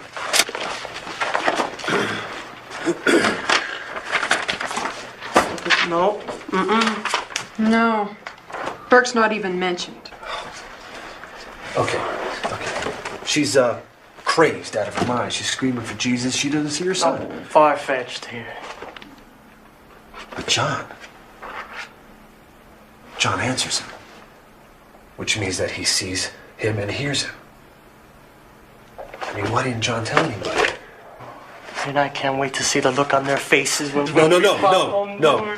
No hint that this boy's voice is on the tape. Otherwise, their lawyers will just figure out how to explain it away. Just let them lock themselves into their story of what happened when she called 911. Hey, Steve, we got them in a lie. Why not use it on... No, there will be a proper time. Mrs. Ramsey, for the record, let me note that you are here with your attorney, Patrick Burke, for the Boulder Police Department, beside myself, Steve Thomas, Detective Trujillo, and observing for the District Attorney's Office, Peter Hofstrom. Okay, Mrs. Ramsey, can we start with the afternoon and the evening of Christmas Day? We can try. Okay. Now, all of you went to dinner at the Whites, is that right? Yes. About what time was that? The afternoon. Nobody has Christmas dinner late. What'd you have for dinner? I'm not sure. Something Christmassy. And about what time did you leave?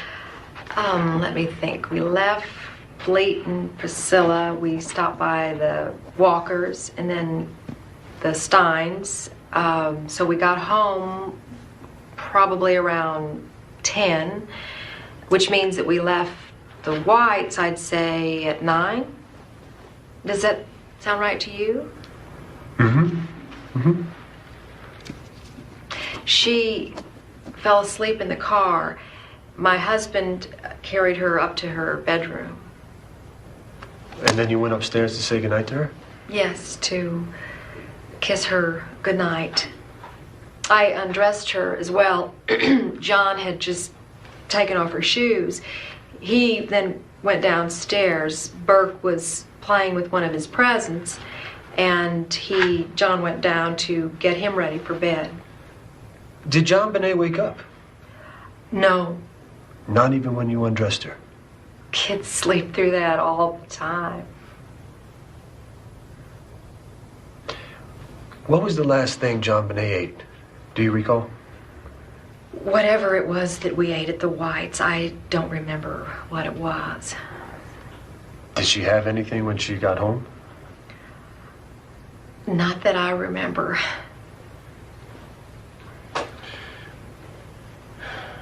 On the morning of the 26th, you said you got up around 5:30. What did you wear? A red sweater and black slacks. Here's a photograph taken of you at the Whites from the night before. Do you see anything unusual in it?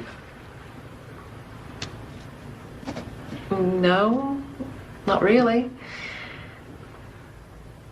You see that I'm wearing the same sweater and slacks. They were just lying right where I left them the night before, so... Then you checked JonBenet's room. And she wasn't there. And you said you went downstairs to look for her and you found the note. Then you ran upstairs to Burke's room. Do you recall that? Is that what I said? It must be so. Well, you also said that when you first got up, you stopped at the second floor to wash something, then you went downstairs, found the note, and ran up to JonBenet's room. Can you tell us which one it was? I don't remember. Either way, she wasn't there. She was gone. When you got to Burke's room to look for JonBenet, did you turn on the light? I don't remember. Did you wake Burke up? No. Oh, so then he woke up on his own? No, he didn't wake up. He stayed asleep until John sent him to the Whites. You mean all this shouting and all this commotion didn't wake him up? No.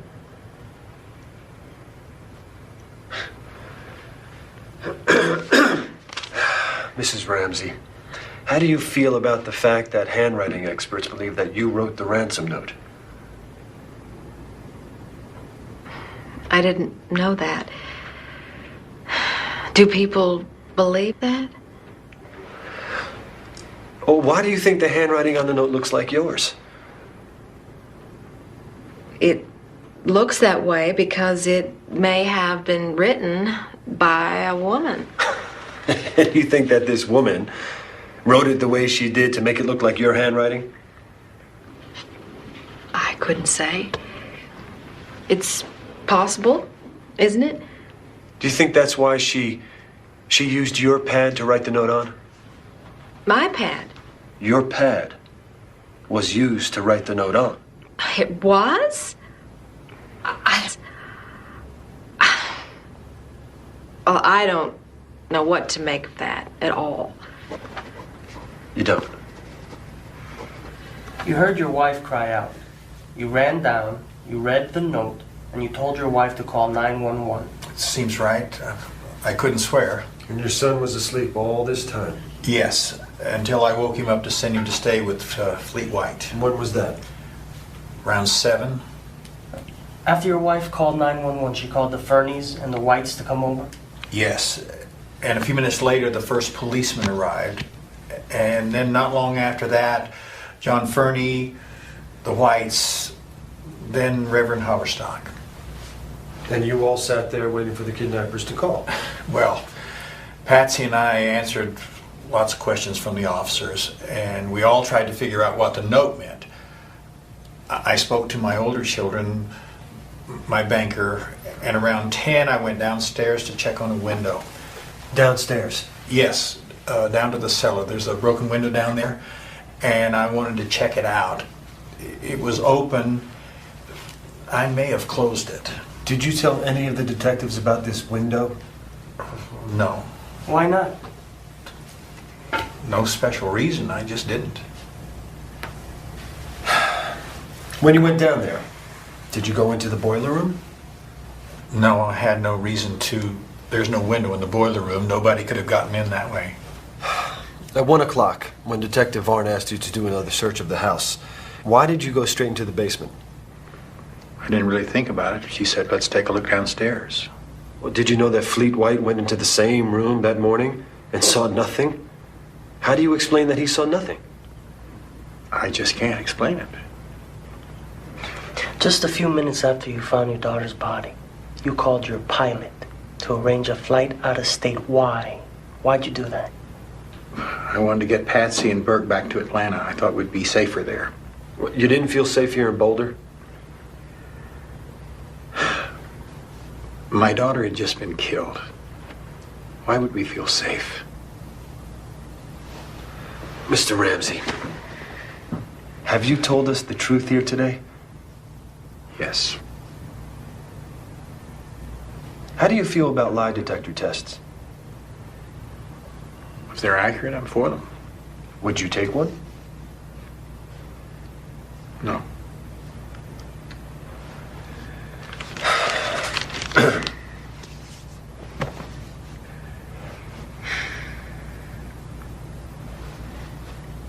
Did you kill your daughter, Mr. Ramsey? No. I did not. I loved her. I can't believe it was somebody we know. Everybody we know loved her.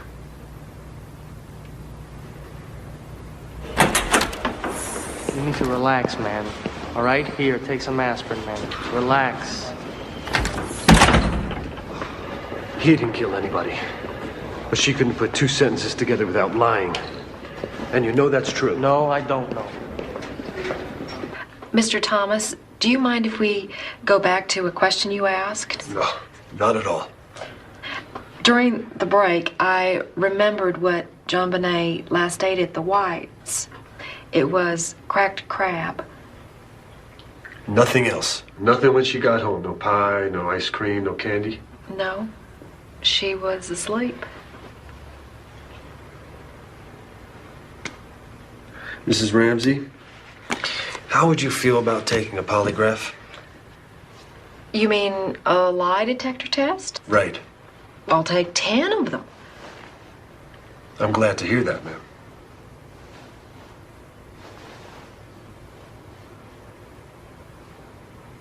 Mrs. Ramsey,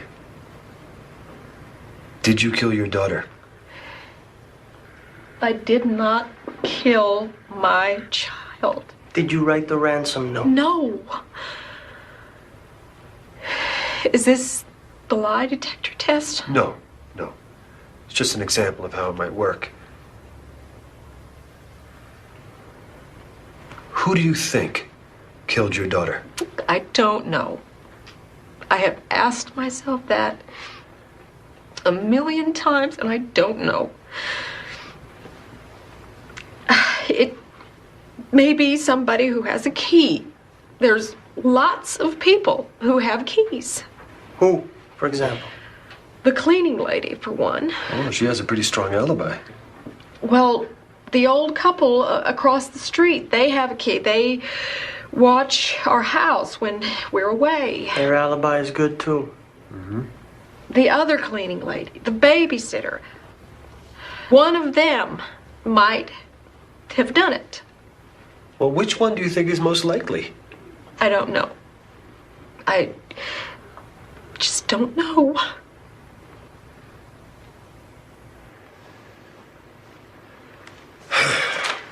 Mrs. Ramsey, do you feel that the person who killed JonBenet deserves a second chance? A second chance? Pity. Forgiveness. Oh, God, no. No. Thank you, Mrs. Ramsey. Ostrom! Ostrom. Let's go get a warrant now. What would you base it on? You're kidding. You heard the inconsistencies. You saw the behavior. She's a non-stop liar. Assume every inconsistency points to her. Assume every evasion and deception points to her. What's her motive?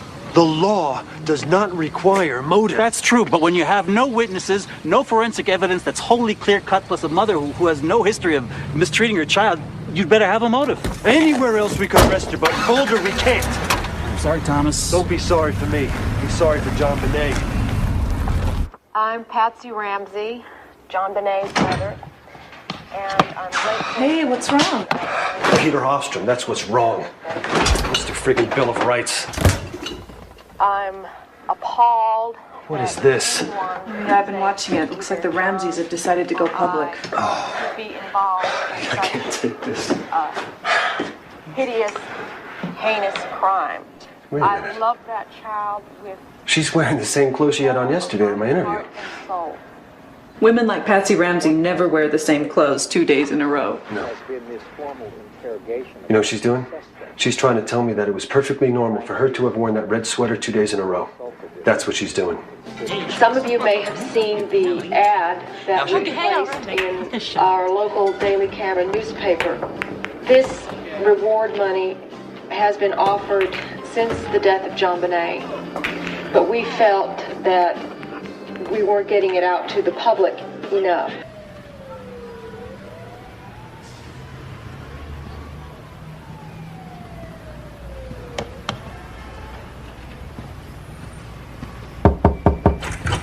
Mr. Ramsey, your attorney's just called. There's something on TV they'd like you to see. Thank you, Melinda. John Ramsey declined to elaborate about who may have authored it. Today's Rocky Mountain News includes details of the note from an anonymous source. Included, the note was reportedly from a small foreign faction. The news reports the note was directed at John Ramsey saying, "The two gentlemen who have your daughter don't like you. And we respect your business, but not the country it serves." The Rocky says the note finished with the acronym VICTORY. He didn't say it, he wasn't the source. I've heard. But I do think it's fair to say that this program has become the program of record on the Ramsey murder investigation. Anything that has happened, we have conscientiously reported it to you. Although we have remained open-minded, look at Jennifer Kay. She believes Patsy incapable. The program has remained open-minded. We understand anything is possible under the sun. To the best of our knowledge, however, there is no real evidence in this case that points in any direction other than straight into the faces of John and or Patsy Ramsey. We hear now about footprints in the snow we've never heard of before.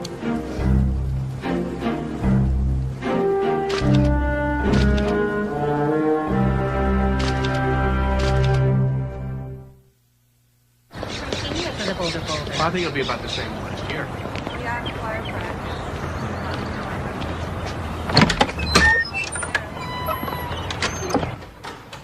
To tell you the truth, sir, I've been thinking about converting ever since I was in high school. I never really was a Jew. I mean, I was born a Jew. We give an atheist for all the religion we had in our lives. And that's what's missing, you know? Real faith, real spirit. Well, have you ever considered just going back to your own religious roots? I mean, Judaism is a great religion and a great culture. Well, sir, all my friends are Christian. And whenever they'd take me to church, I would feel so great. And I just don't want to lose that feeling. All right.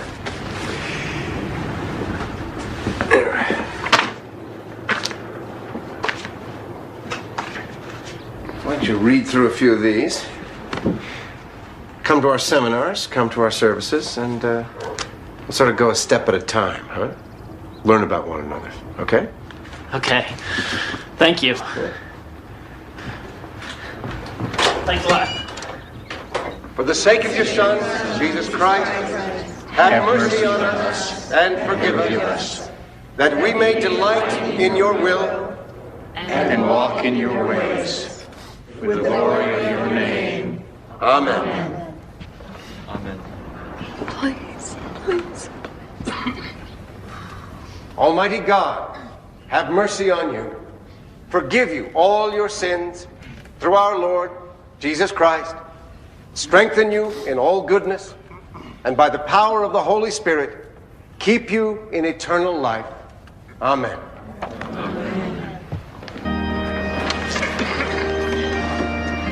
May the peace of the Lord be always with you. And also with you. Peace be with you.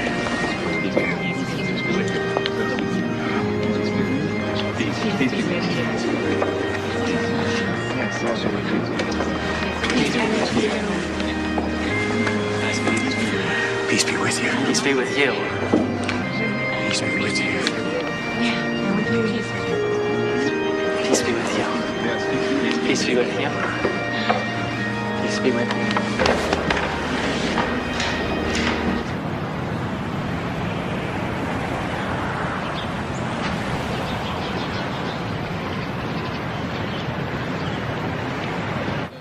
Zero to 50 is this four. This is a 4 season. I really appreciate you seeing me, Detective. So you work for the Globe? Yeah, I'm a researcher. Mr. Shapiro, I'm Detective Thomas. Hi. Come on in.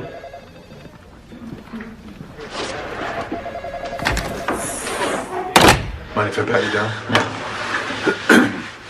We're not going to find a wire or anything like that, are we, Jeff? No. You mind opening up your bag, please? At least.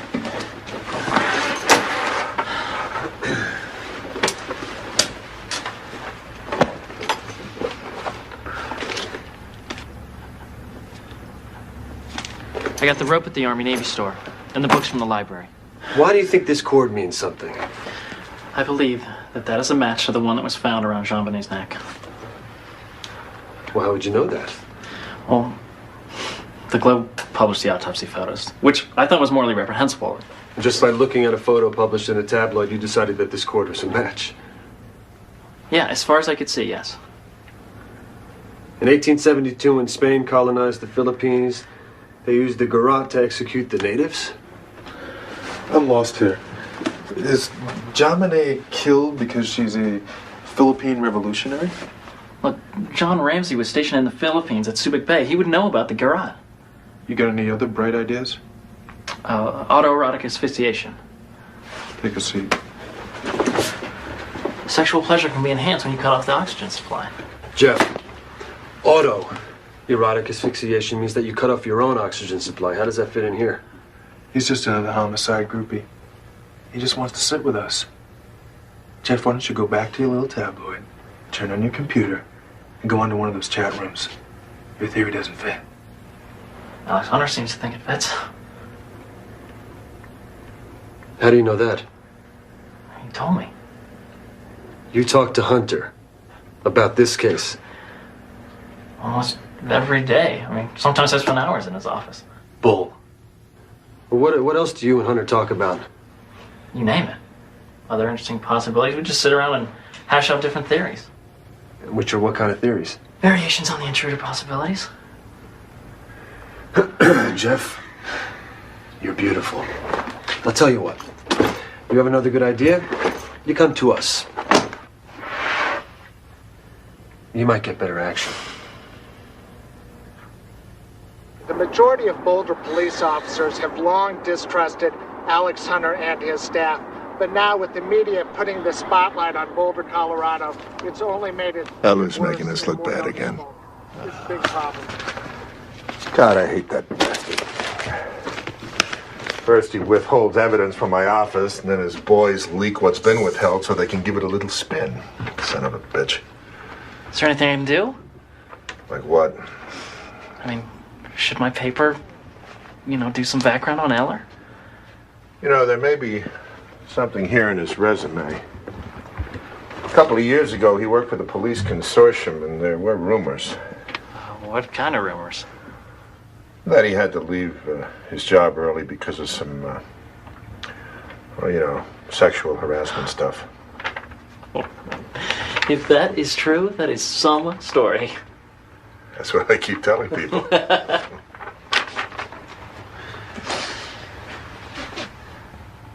Look, I'm not defending Alex Hunter, but if I were in his position, I would do everything I could to get rid of John Eller. I mean, he's the problem, isn't he? No, he's not.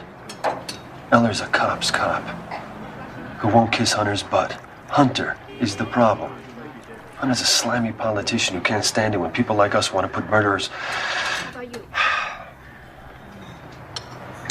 Let me ask you a question, Jeff. Is your loyalty in the DA's office, the police department, or the Globe?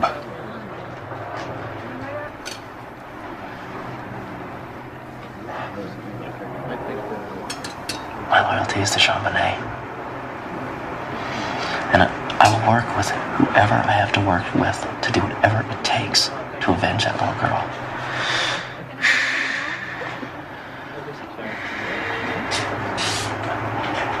Do you believe in God, Steve? Sure.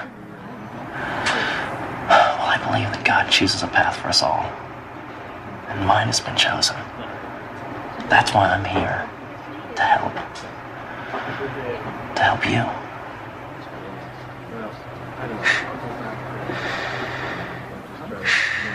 We've got some things coming up. Maybe I'll give you a page. If people think it's not being well handled, they are privy to their own opinions. We are handling this in a highly professional manner. If other cases have taken less time, that's great. This one is taking the time it needs. Urkel did fine. He looks like a little version of John. Thrall always makes you see the world. Oh, absolutely. Yes, he does. Good. Excuse me, who are you? I'm, Jeff. Jeff Shapiro. Are you a member of this church? Not yet, but Father Haverstock and I are certainly talking about it. Yeah, well, I don't believe you. Why are you really here? Here for the same reason as you, ma'am. Find my faith and be able to keep it. Rawl, I think this man is spying. Spying? On who? What is this about, Jeff? There's some misunderstanding. This woman He has obviously... been following Patsy ever since we came to church. Jeff? I think we better go talk in my office for a second. I'm sorry. Thank you, Susan. Reed's at the top of the list for next week. Jeffrey, I don't know what this is about. But if Susan says that you've been spying, then it could very well be that you have been spying. So why don't you just tell me the truth? I did tell you the truth. I'm a Jew who wants to convert to Christianity.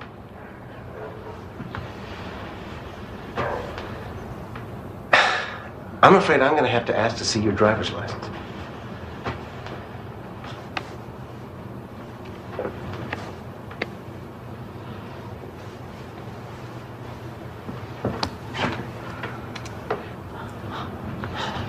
You don't have to treat me like a criminal. Jeffrey, you're obviously withholding something. Why don't you just tell me what it is? Okay. I work for the Globe.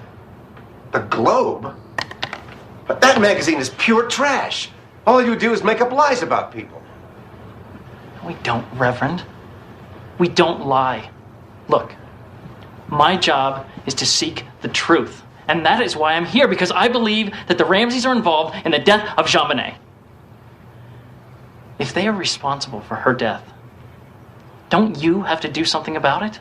First you sneak in here pretending to be some kind of convert. And then you lied to me, Jeffrey. Reverend, I was undercover. Like the sorry. FBI or the CIA. I mean, that is not lying. Just doing I'm going my to have to ask you job. to leave my house.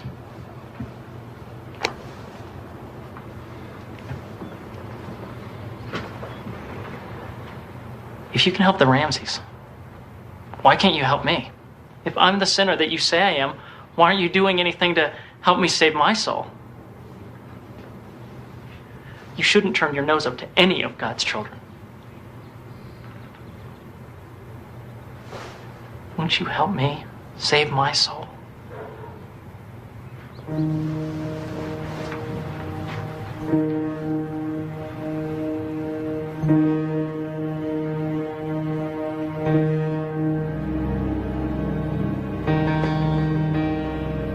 Let us pray together.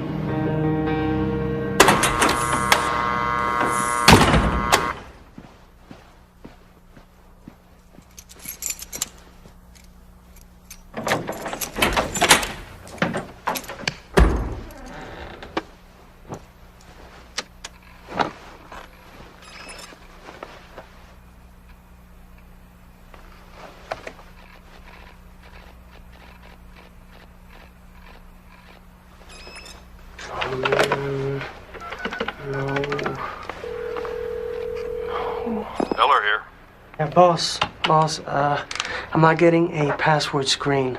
I rebooted it 3 times. I think somebody broke into the system.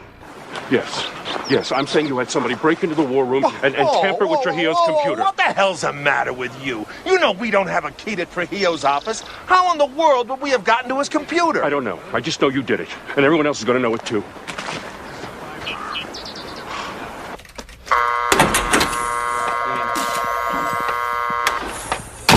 It's going to be an archival stream. Shooting latent. It's a latent print there. Let me know if he pulls anything out. When you finish, take a picture of When we took apart Trujillo's computer, we found that the chip that controls the password wasn't functioning properly. Yeah, well, all that means is that you found something wrong with the computer. But I know somebody broke into that room over the weekend and tampered with our evidence files. Sir, the war room doors, they're connected to a secured central clock.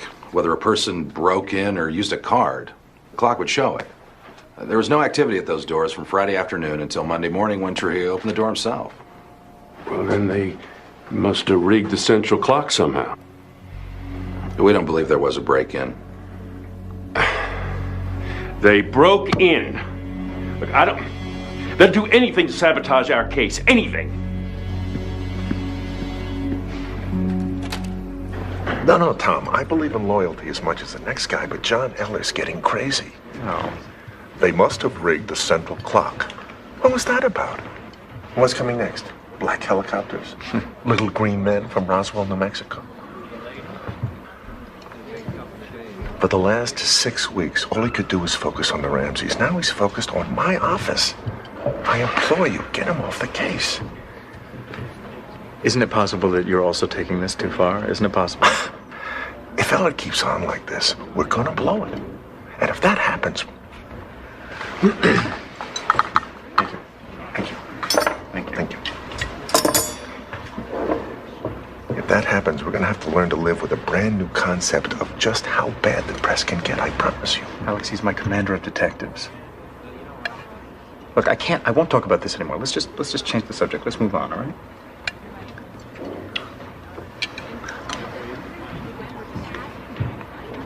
Well, now that your guys and our guys have permission to search the Ramseys, why don't we do the next job right? I'm all for that.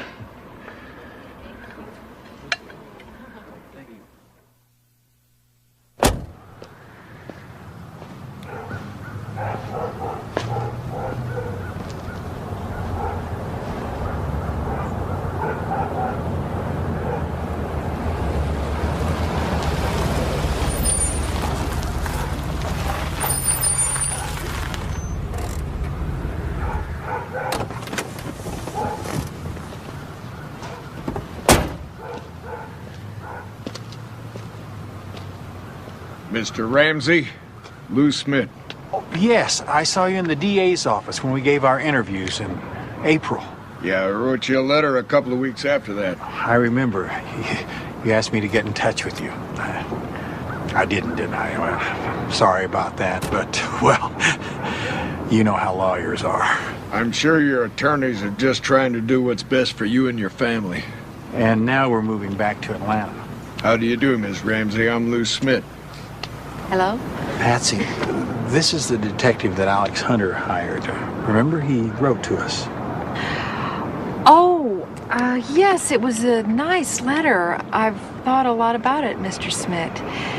Have you made the progress that you were looking for in finding the killer?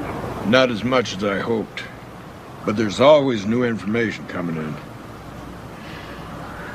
If we stay here talking in the street, we're going to get hit by a car.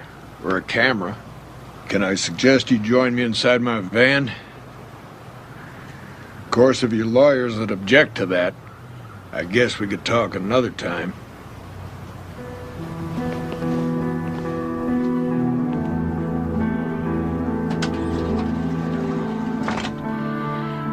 The whole world has condemned John and me.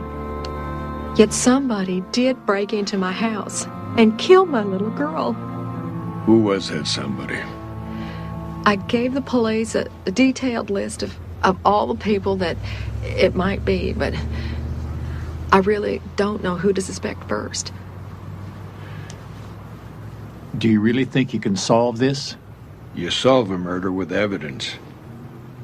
If the right piece of evidence exists, I'll find it. Every day I stop here and pray for JonBenet. And every day I ask for God's help in solving this crime. Amen.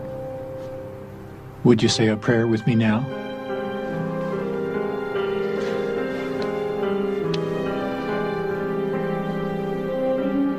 Lord, I pray for courage to face our own fears and to take us where others will not go. And through it all, dear Lord, please be by our side. Please, dear God, please. Lord, let this nightmare soon be over. Amen. Amen. Amen. Amen. And I lay it on him. Why don't you just give us a pubic hair sample now that we're here? I says, no way! No! Listen, we found an air taser stun gun whose prongs match the spacing on the marks on her body. Doesn't that interest you? No, it doesn't. Look, if you want to keep looking for an intruder, go look. Nobody's stopping you, man. Hey, we're just trying to let the evidence lead us. Rather than fall in love with the theory. Oh, theory, hell. We've been looking at people for over 8 months. It's a Ramsey, pure and simple. And when we put him in the box, we'll prove it. We'll buy you lunch. Sue, can you give us a check, please?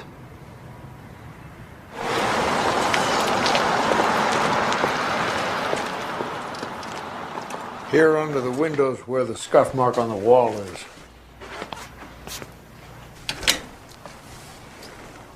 Yeah, there's no question somebody could have left from this window.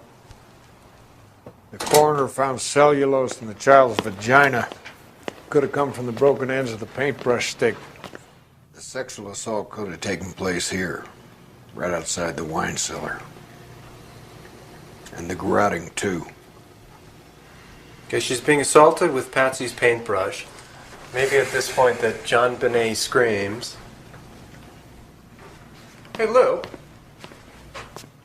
Look at this duct. If the girl is over there... And she screams. The scream goes directly outward to the street, while at the same time it goes upward to the master bedroom 3 flights. I'll wait while you get upstairs.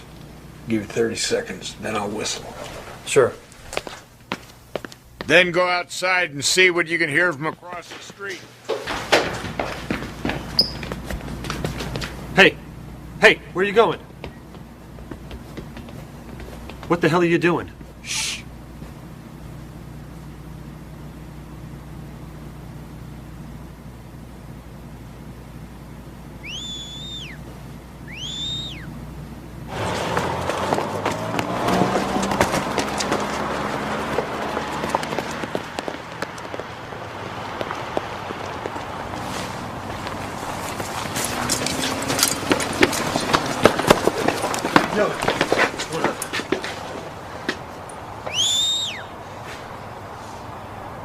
I don't think they'll find it. Well, what do you mean? They're using fiber optics to look behind the walls and under the house. They're going to take out the water heater. They really want to find that roll of duct tape. Wait a minute. They haven't found the roll of duct tape yet?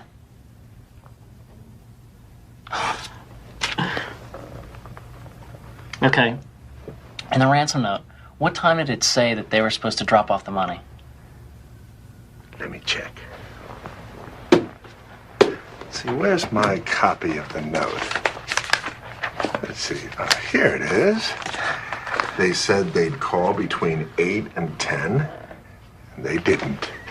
Oh, my God. Oh, come on. You're not going to let me see the handwriting? I think not. Oh. Sorry. Oh. Sorry, Alex. I got to run. Something important came up. Not as important as the ransom note, eh? Ta-ta.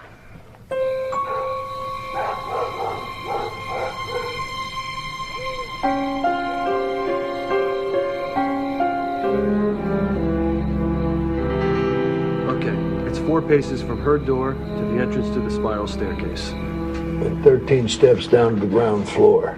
Is she struggling all this time? Not if it's a parent who's holding on to her. Assume for a second it isn't. Maybe she's knocked out by a stun gun. Back to that again. The mark's matching. Okay. Suppose someone carries a struggling child down the spiral stairs. Then what? Maybe for a moment she breaks loose. There are only 2 routes to the basement. Route 1. She comes down the stairs, makes her first left into the butler's kitchen, goes through, up this set of stairs, then turns right to get to the door to the basement. Problem is, here, I'll show you. The door swings out, and you have to sidestep to get in. No one who knows the house is going to take this route. Route 2. The child comes down the stairs and heads toward the patio door. No access to the patio through the basement. She only heads to the patio door, then she makes her second left into the kitchen. Which is 25 feet long. It's got an island and 2 high chairs. She comes to the kitchen. He follows. She goes left into the hallway. He follows and he's at the door.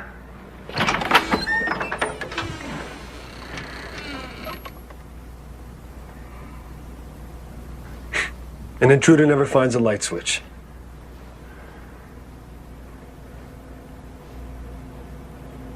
Unless, like you, he has a flashlight. Maybe JonBenet and Patsy had an argument. Couldn't wipe herself, maybe she wet the bed.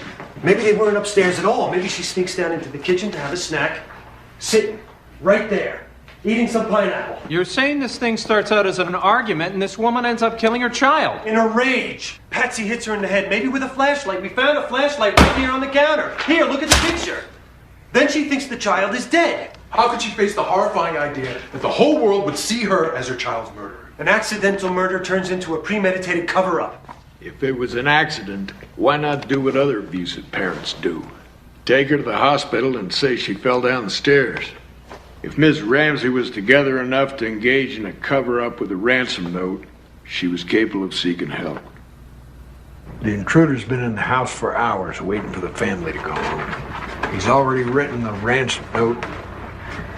He knows the place by now, and it's a straight line from the bottom of those stairs to the boiler room.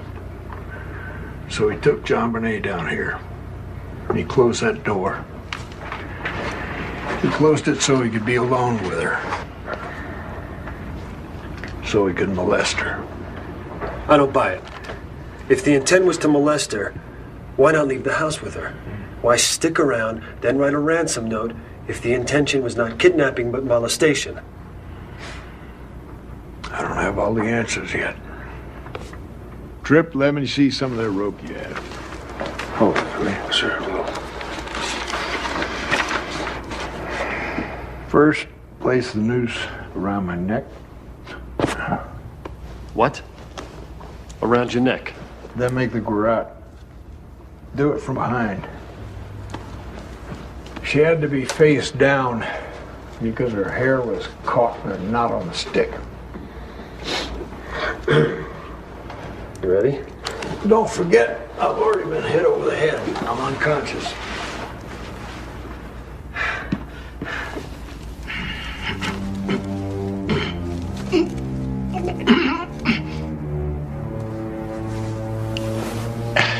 You see, whoever killed JonBenet had to look at her. That person had to stare into her face to make sure she was dead. Do you really believe a parent could do that? Some people are capable of anything. Anything at all. Karen, line 3. We've got 5 minutes to air. Okay. Sheehan, what? Can you actually do that? Okay.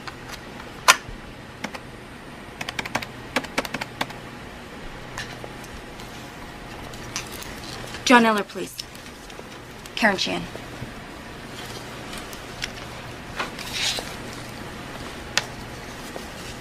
John, is it true you're hiring your own lawyers on the Ramsey case? What does it matter who told me? Is it true? Is that a yes-no comment or a no-no comment? The public knows nothing but the police version. And in the police version, we did it. We have to counter that. John, you've already run some ads. So all they did was offer a reward. This one gives a profile of what the killer might be like. Now, we can get solid tips from a profile. What if nobody comes forward? Then I lose a few dollars. No. If nobody comes forward, then you give the police and Hunter the best excuse they need to summon a grand jury, and we don't want that. If you or Patsy are called before a grand jury, there's nobody to defend you. Your lawyers are not allowed to cross-examine any witnesses. If they ask you a question that you don't want to answer, you have to take the fifth. You do not need that, John.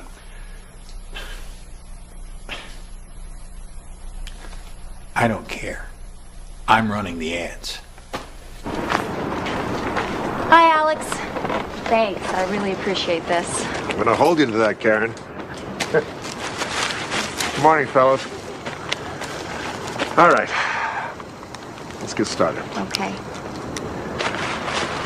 Mr. Hunter, can you confirm that the detectives in the JonBenet killing are hiring their own lawyers to determine whether there's a prosecutable case? I'm not sure I'd put it exactly that way. They've hired lawyers to advise them. Is that normally done? It's not customary, but then everything about this case is unusual. Got what you need? Really appreciate it, Alex. Thanks.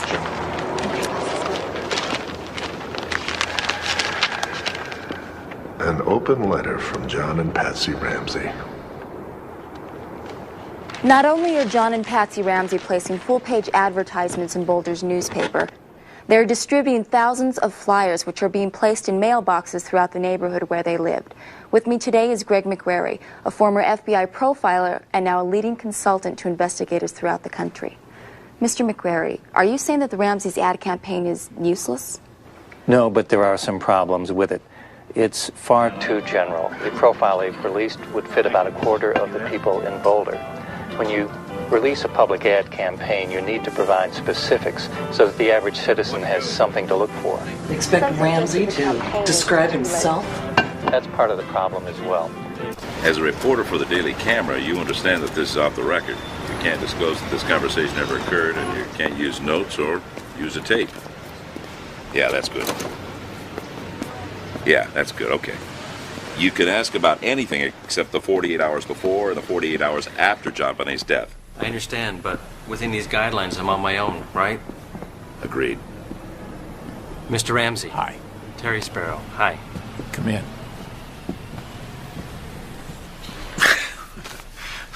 I was really kind of boring as a kid. I didn't much like sports, wasn't into drugs, didn't really drink. I guess I just liked solving problems and making money. I still do. Do you mind if I ask a question or two about your sex life? Oh, Mr. Sparrow. I feel as if I've been picked as clean as a turkey after Thanksgiving. I've been feeling pretty naked for a long time, so you might as well ask whatever you want. I appreciate that. And I will ask an offbeat question. Are you well endowed? I'm fine. But you certainly couldn't call me King Kong. Do you enjoy anything different? Anything that censorious people might characterize as kinky? I'm not that creative. I certainly wouldn't call myself wild sexually. Pretty conventional, actually.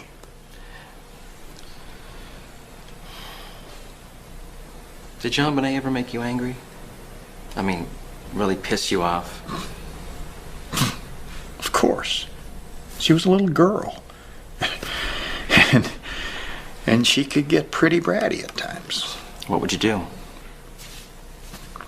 What a parent usually does. Put her in a timeout and explain to her why she shouldn't do what she just did. You ever hit her? Never. You ever hit any of your kids? You know, a little tough love. That is a concept I don't understand. Hitting a child out of love. Do you believe in God? I do. Do you think God knows everything? Yes. Do you think God would know if somebody had done something wrong and not admitted it?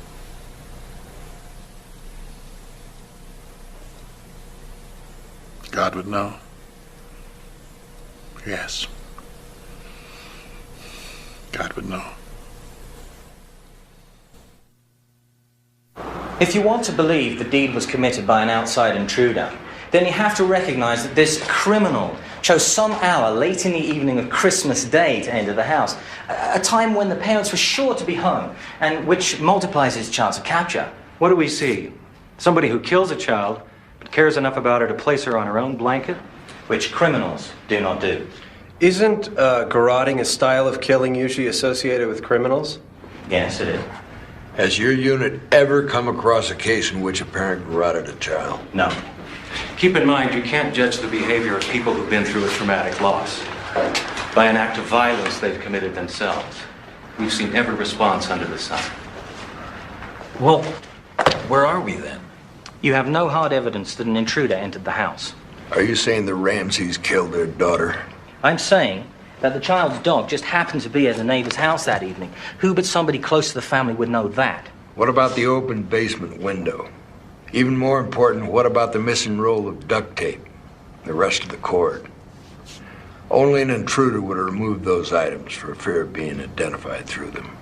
We said no hard evidence.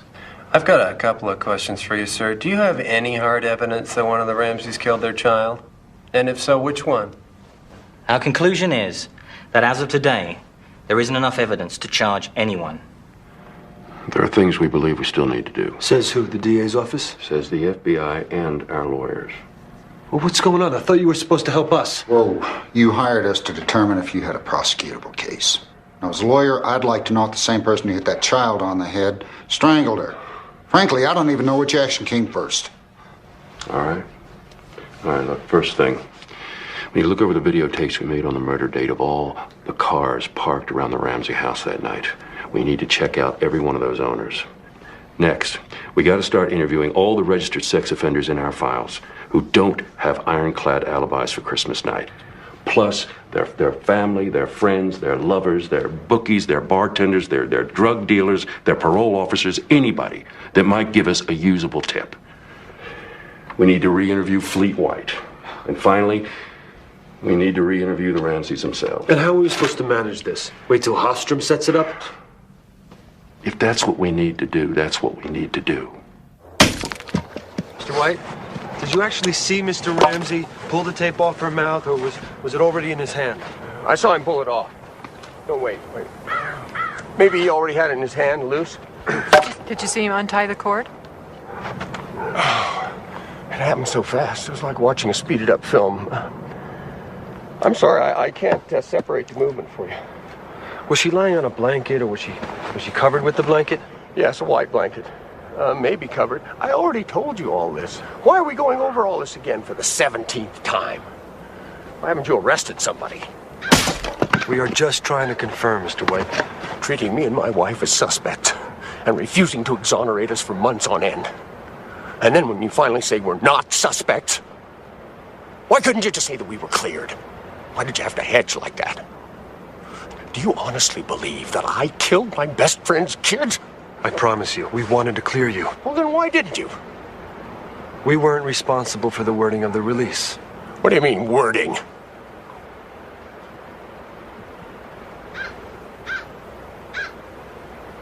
Hunter?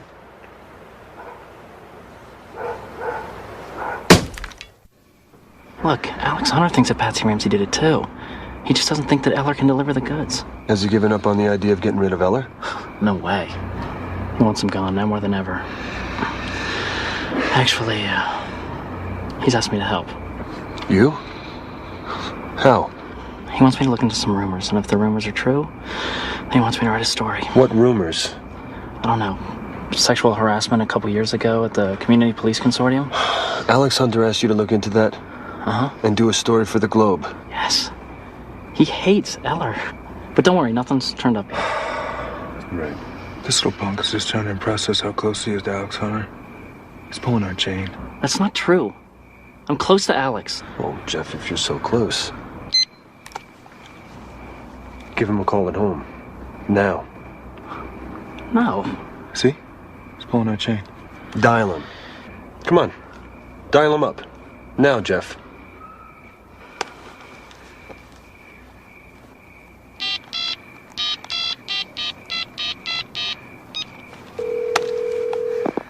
Hello, the hunters aren't home right now, but if you'd like to... You're not a double agent for Alex Hunter, are you, Jeff? Oh. I'm just some guy that's caught in the middle. Yeah. You know what? Maybe you could be a junior detective. Yeah. Our junior detective. That's great. Yeah. Are you serious? Because if I'm a junior detective, shouldn't I have a gun? You know what? I'll set you up with a friend of mine. He sells Glocks below cost. Hey, you know what? I think Jeff's more of a Beretta man, don't you think? Maybe. Beretta, Glock. Yeah, welcome to the club. Alex Hunter asked you to look into that. And do a story for the Globe. Yeah, he really hates Eller. But don't worry, nothing's turned up yet.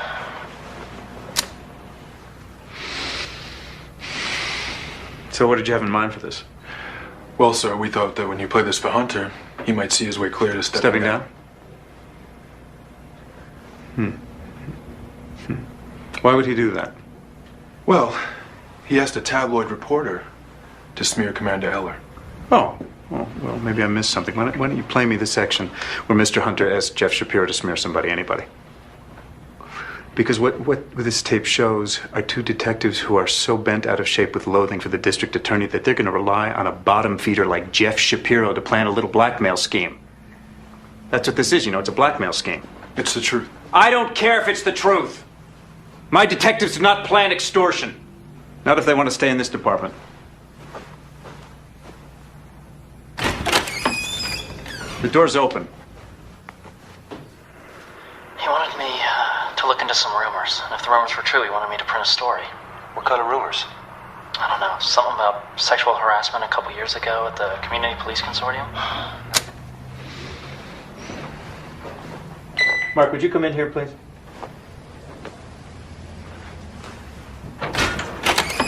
Close the door. Mark, I've informed Mr. Hunter that effective immediately, you're going to take over supervision of the JonBenet investigation. All right. And John Eller will stay on as chief of detectives. And the police operations will be run from here, not the joint war room. Is that all right with you, Alex? That's fine, thank you.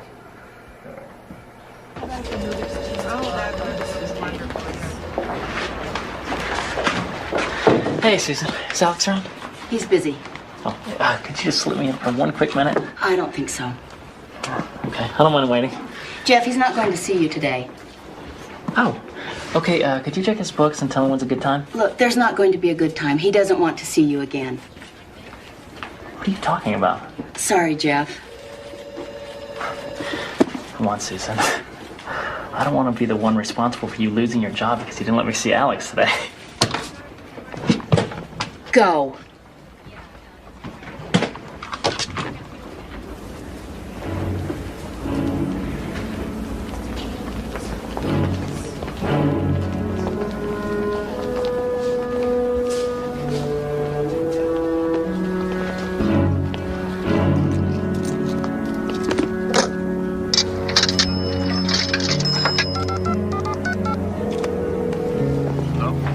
Hey, Steve. Jeff, hey, the weirdest thing just happened. I was in Alex Hunter's office and his receptionist told me. Well, when can we talk? Kobe told me not to talk to you. You were warned not to talk to me, He said Steve. I can't talk. Hello? Hello?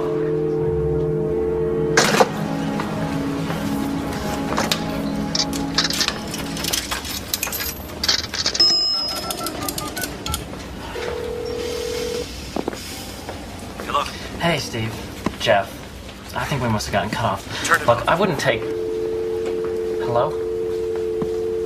Hello?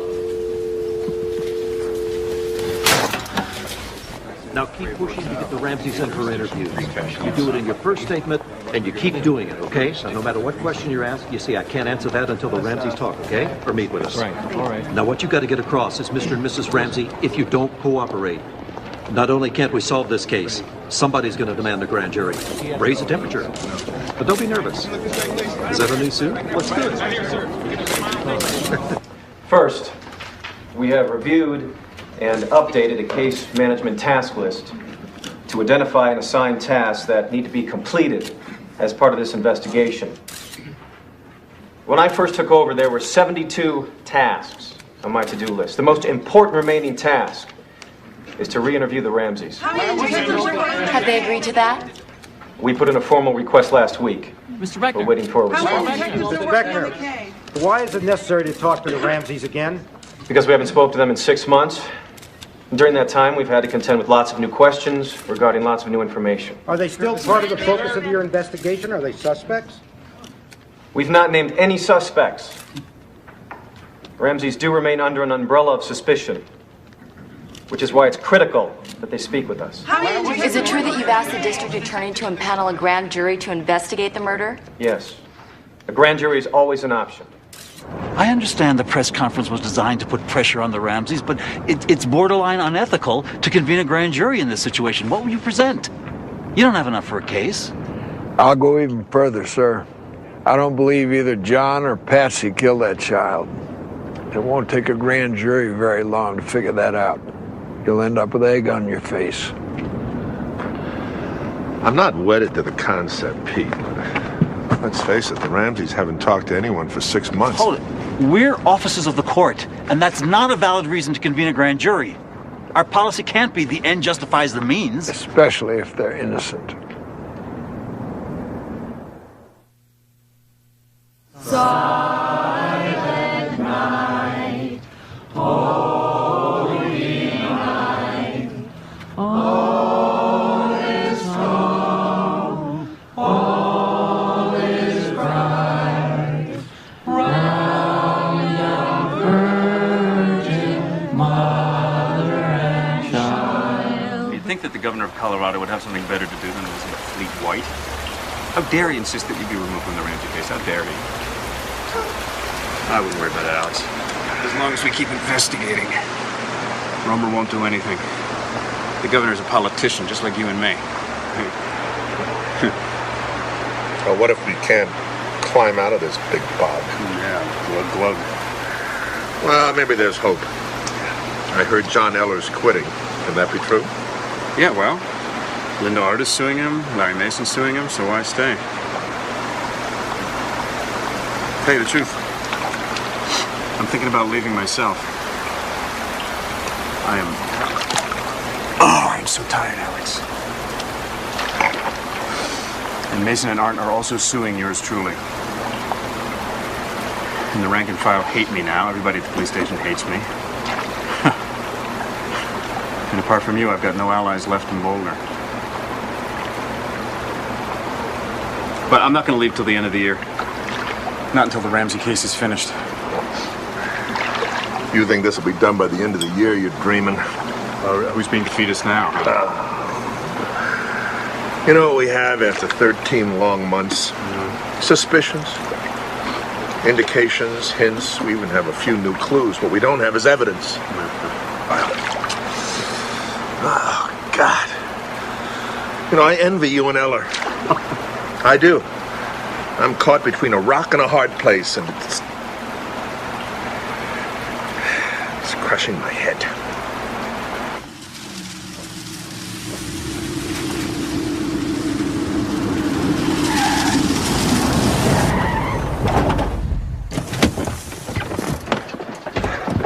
What the hell are you doing here, Steve? The Globe's found a source who told us things that you do not want to be made public. Oh, son of a bitch. So they need your help with information about the grand jury. Any little tidbit, anything you heard around the water cooler, anything. Why should I tell them anything? Steve. What? They know about your mother. My mother? What about my mother? Steve. They know she committed suicide. I'm sorry. You've got that all wrong. She died in a hospital. Steve! Steve! What? I don't want to see this story published. I'm here to protect you. You know what, Jeff? I want you off my property. Now! Steve! Steve! Damn it. It's fabulous. It's Spanish TV, Australian TV. Just everybody seems to use the software that John is going to be associated with. It won't be long before every TV network in this hemisphere will be purchasing it from John. Yes, here. You know, there's one thing I'm really going to miss about Boulder. It's working with you guys.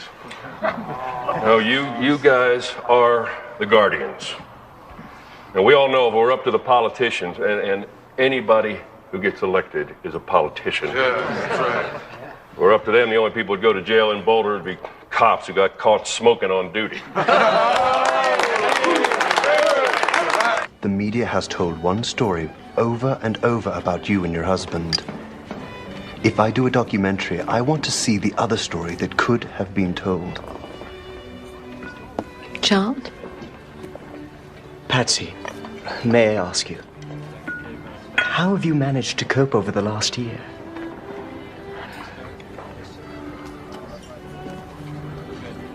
Are you a believer, Mr. Mills? I am.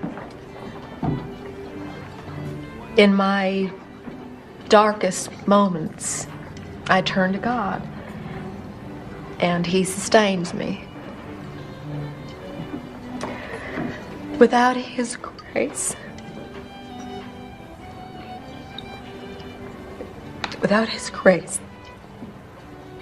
this past year, our past year, this past year. If you could excuse us.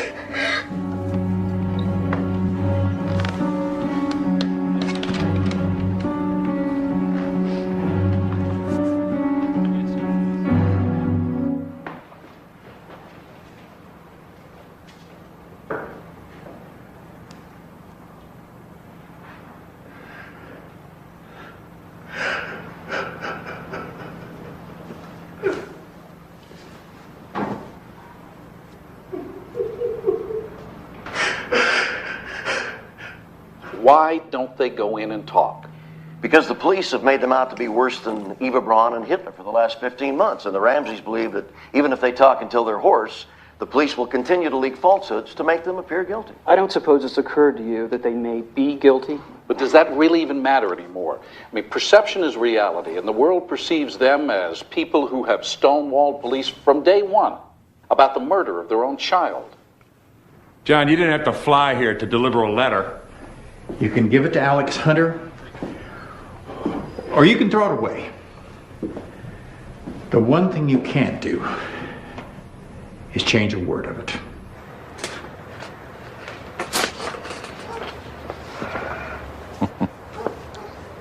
Alex, where's the problem? He's offering to have everyone in the family submit to interviews. They'll talk for as long as you want, no conditions.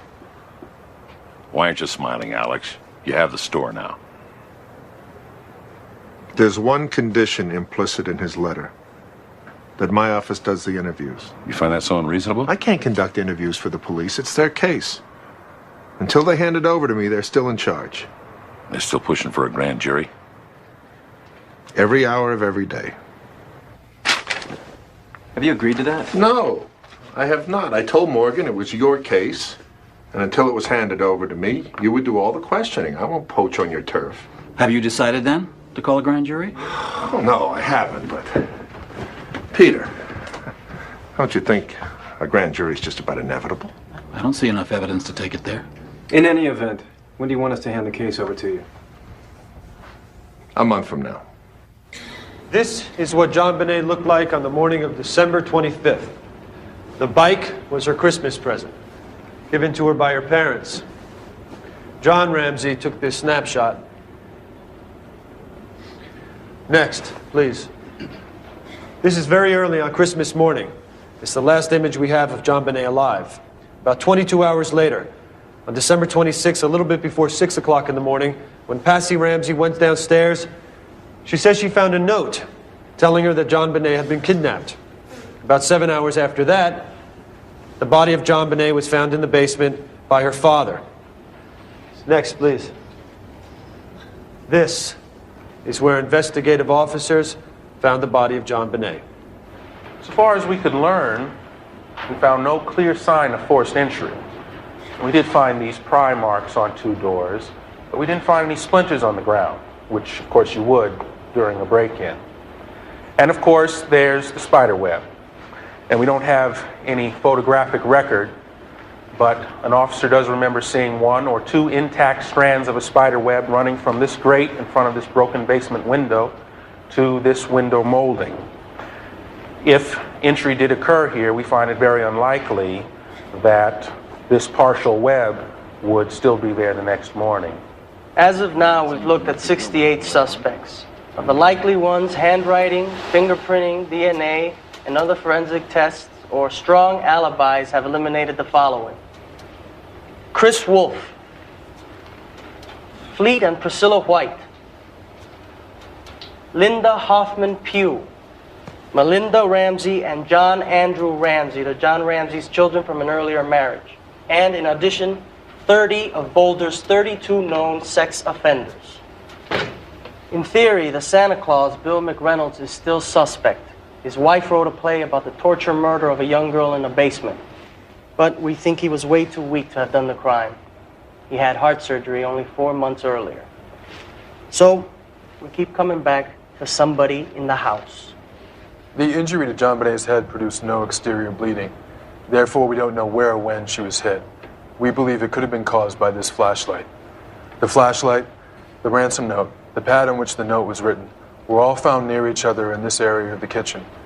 Linguistics analysis of the note shows similar phraseology to Patsy Ramsey's previous notes and letters. Yet, handwriting analysis doesn't show that Patsy Ramsey wrote the note. It does show that of all the people we interviewed, she's the only one who can't be eliminated.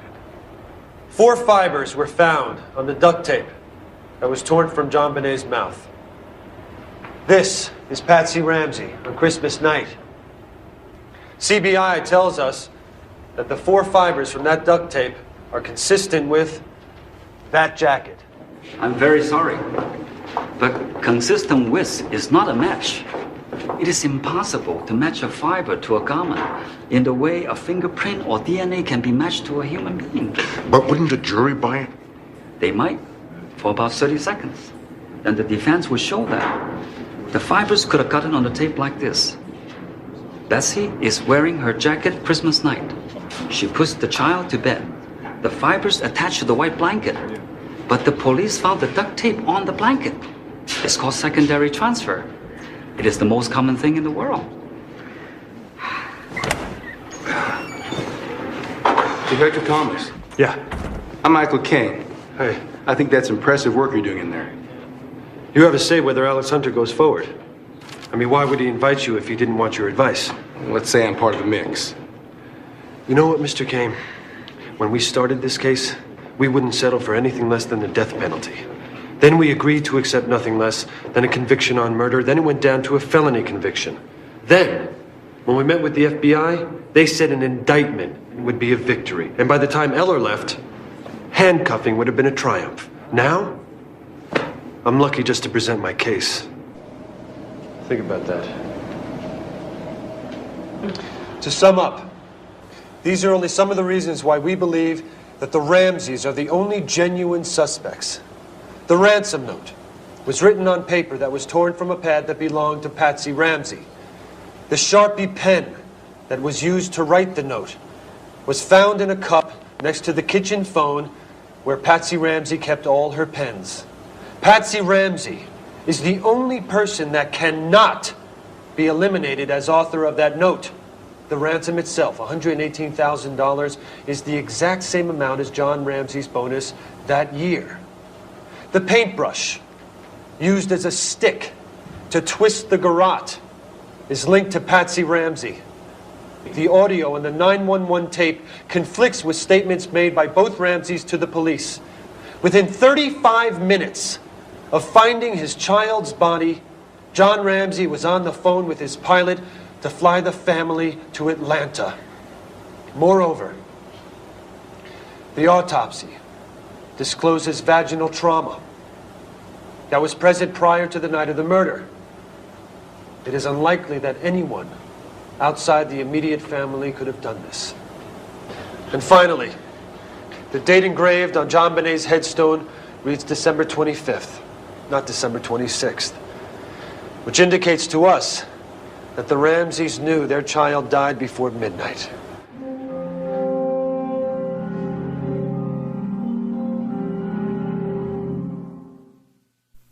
We think you've got a triable case of felony murder here. We think you should take it straight to the grand jury. To prove felony murder, we have to show that death occurred during an accompanying felony. What was the felony? Sexual assault. How do we show that? How do we show that, sir? Even if we could prove penetration, we don't know when it happened. Even if we could establish that it happened that night, which parent would we accuse of which acts? Who tied the garrote? Sir, who carried the child? Who hit her over the head? Can you answer those questions? No, you can't. No, you can't. You don't even have enough for a case. You don't even have enough to indict. So you're not going forward? We are definitely going forward. My office will now interview the Ramseys. And when you interview the Ramseys, just where are the police going to be? I think they're going to find out that it's our case now, not theirs. We will use the police when and where I want to.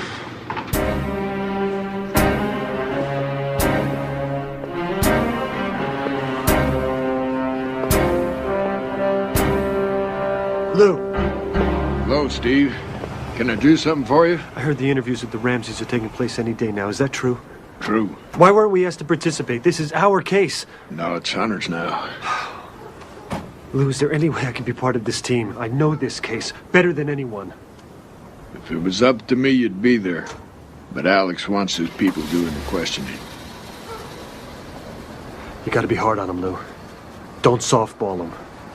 Don't let religion play a part in this. Don't worry, Steve. I've put a lot of Christians in prison.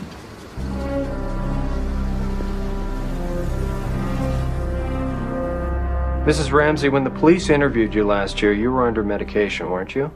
Indeed, I was. I'm sure that it must have given a terrible impression of me. Have you taken any medications today? Yes, but nothing that would tranquilize me. Good. Why don't we get started with what happened in the house? Did you notice if there's anything out of place in this room?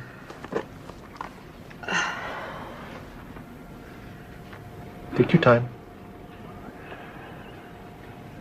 No. John, you know the autopsy found pineapple in JonBenet's digestive system. That is so bizarre. She was asleep when we got home, and I took her straight up to bed. She didn't eat anything, Lou. Mrs. Ramsey, the coroner found pineapple in your daughter's stomach.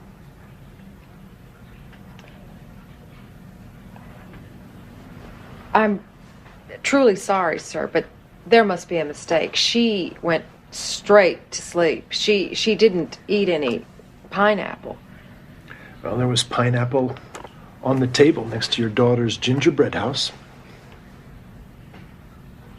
And when I got home last night, Mr. Kane, it hit me like a brick. I remember hearing that JonBenet and Santa had agreed to meet that night. Now, if a stranger had come into her room, she would have kicked and screamed, but she knew Santa. And that is Bill McReynolds. Mrs. Ramsey, did you talk to your husband about the interview yesterday? No. You didn't talk about anything that I asked you or anything John was asked? No. You didn't say, how'd it go, John? Oh, for sure, but we never discussed anything that was asked. That would be wrong.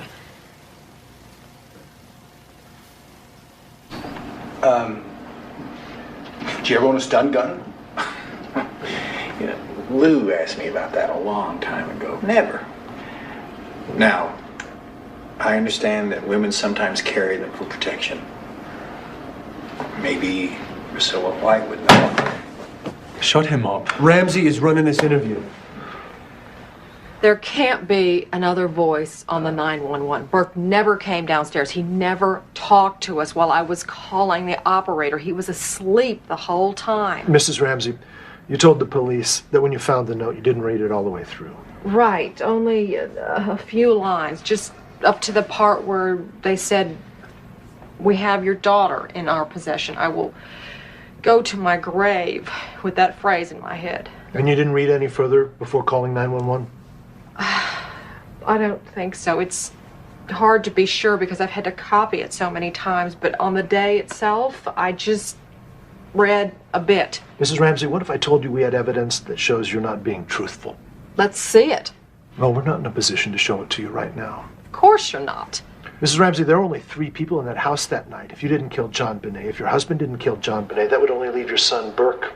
Pal, you don't want to go there. Don't start with that. I'm going to ask you one more time, Mrs. Ramsey, and please do not lie to me.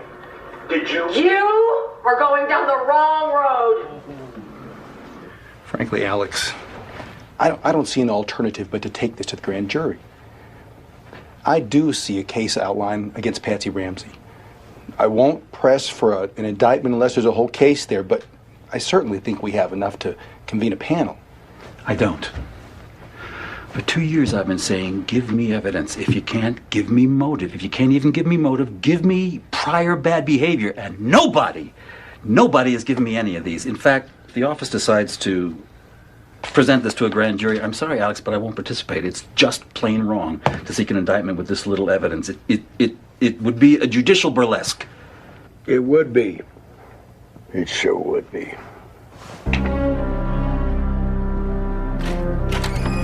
I need to brood on this. Lou, if you weren't so hung up in your damn imaginary intruder, you'd see that every sign screams Patsy Ramsey. You gotta be deaf, dumb, and blind not to get it. All right, you tell me. Why'd she do it? She lost her temper. Just like so many parents in this country, she lost her temper.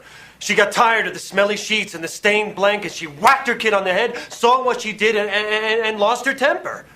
Let me get this straight.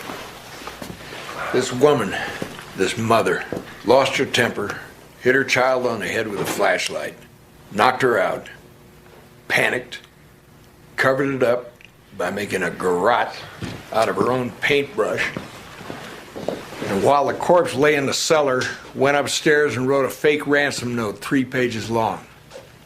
Why? Because she was embarrassed? That's right. Is that what you want me to believe? I sure do. No way. Not today, not tomorrow, not the day after, never. Come on, you guys. I mean, you're both so obsessed with this case, you can't see anything else. You shut your eyes to any piece that doesn't fit. No wonder this case is such a mess. If I was your boss, I'd fire you both.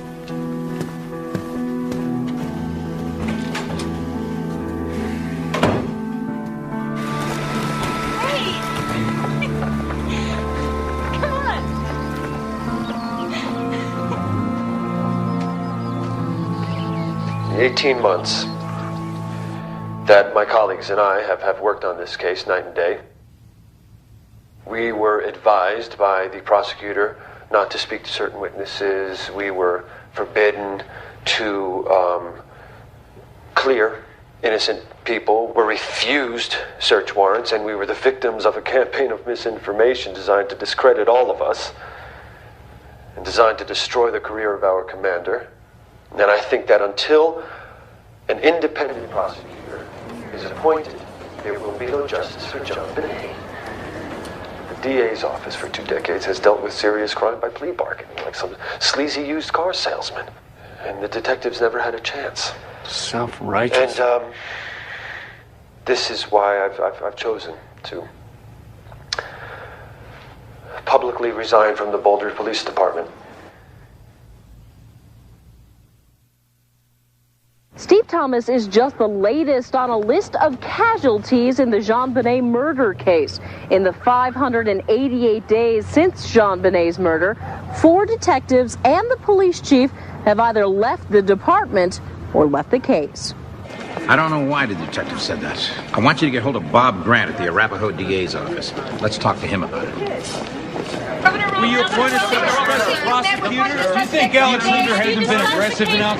Just give me a second here, guys. It's a very complicated issue. I really don't have anything to say right now. I will have a press conference in a little while, and we'll go over some things then. Thanks very much. Good morning. I have a brief announcement on the JonBenet Ramsey case. After consulting with all of the Denver metro area prosecutors and the state attorney general, I have concluded that it would not be proper to appoint a special prosecutor at this time. Alex Hunter, district attorney for Boulder County, is going to convene a grand jury within 6 weeks. And 2 of our state's best prosecutors will be appointed to assist Michael Caine in presenting this case to the grand jury.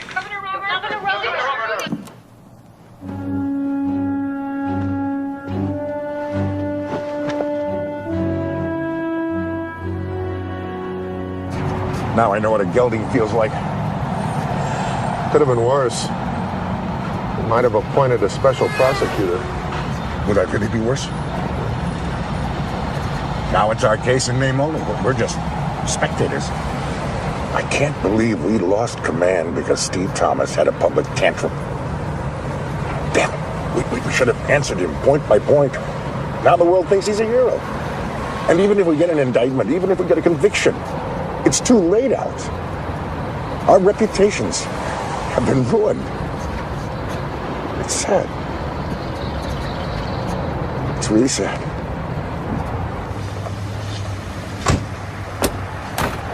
They scrambled into the Justice Center with the media in hot pursuit. 12 Boulder County residents starting their first day on the grand jury investigating the JonBenet Ramsey case.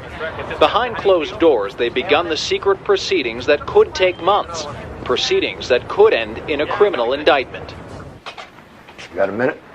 Sure, what can I do for you? I was wondering if you knew when you expect me to testify. I like to be real prepared for a grand jury. Tell you the truth, Lou,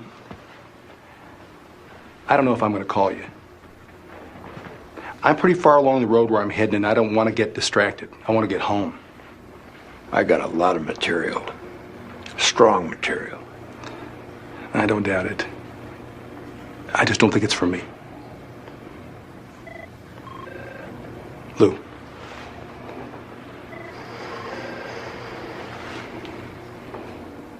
Thanks for coming by.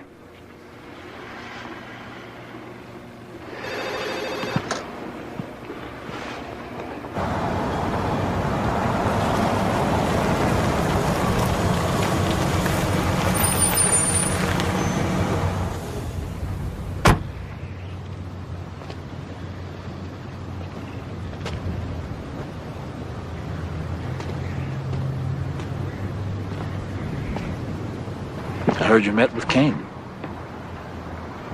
I'm tired of yelling from the back of the truck, Pete. So I'm resigning. I can't be part of a lynch mob. Lou, if I didn't have the responsibility of 300 felons on my docket, I'd be thinking just like you. Smith's swimming against the tide. He's the only person in America who still thinks they didn't do it. My guess is his letter has zero effect. Oh, you think so? Listen to what he's saying. An innocent person will be indicted, and a vicious killer will remain on the loose to prey on some other innocent child. That's a double travesty. Come on, it's easy to knock down.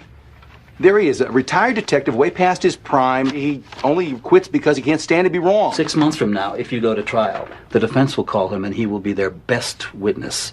It won't be his foolish theory then. He's got the whole case in his head. We hired him for an overview and he has one. Even if he's wrong about the Ramsey's innocence, he can cripple the prosecution's case. Not the case I'm putting together.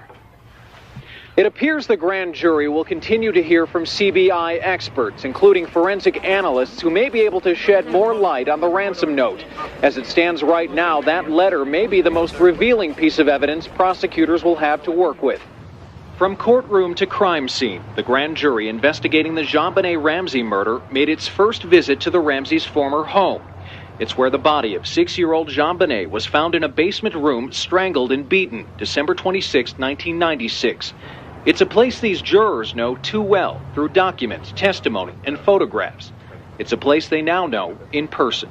Though no one outside the grand jury courtroom knows exactly what's going on the inside, it's certainly been a careful and painstaking process that will likely culminate in the testimony of the 2 people who remain under suspicion in JonBenet's death, her parents, John and Patsy Ramsey.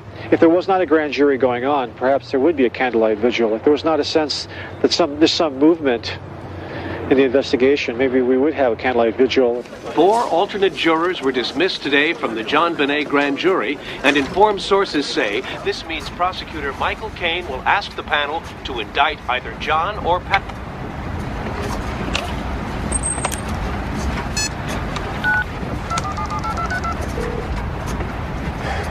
Peter, it's Lou. Listen, I know Caine thinks I'm crazy, but could you ask him to at least hear me out? Please. Let me at least sit down with Caine's assistants.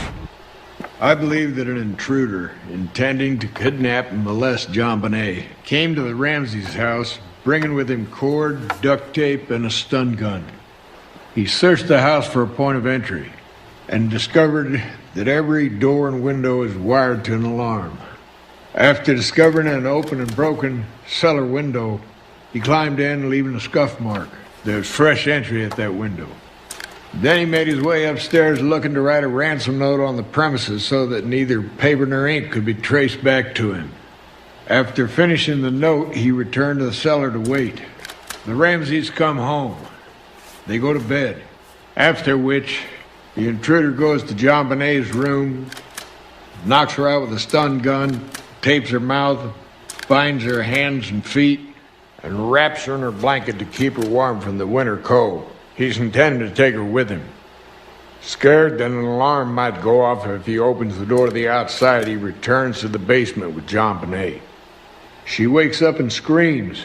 He silences her with his flashlight, quickly takes the cord used to bind her feet, makes a garrote, kills her, and hides her in the wine cellar. Then, using a suitcase to stand on, he leaves by the same window he came in through. Good presentation, Lou. I take this to Caine. I'm asking him to shoot himself in the foot. You have to recognize that I feel conscience-bound to present. Are you saying you'll go public? I repeat, I'm conscience-bound. But if you're invited into the grand jury room, your remarks will be sealed. I want the grand jury to be able to decide fairly. That's far more important to me than public exposure. Courthouse observers are speculating that the appearance of Lou Smith and John Douglas before the grand jury could create enough doubt among the jurors to thwart efforts to bring an indictment in the JonBenet Ramsey case. See, if we indict and bring this to trial, you can't argue, ladies and gentlemen of the jury, the evidence of this case is very clear. Either Mr. or Mrs. Ramsey killed their child and the other one covered it up. Well, I mean, that may work in the movies. But if you can't show which one of them did it, there's nothing you can prove beyond a reasonable doubt. Now, Mike, I've been in every grand jury session with you. And I don't know. Now, it's yours to run. I have to sign any true bill you bring in. So I'm asking you, is the case there?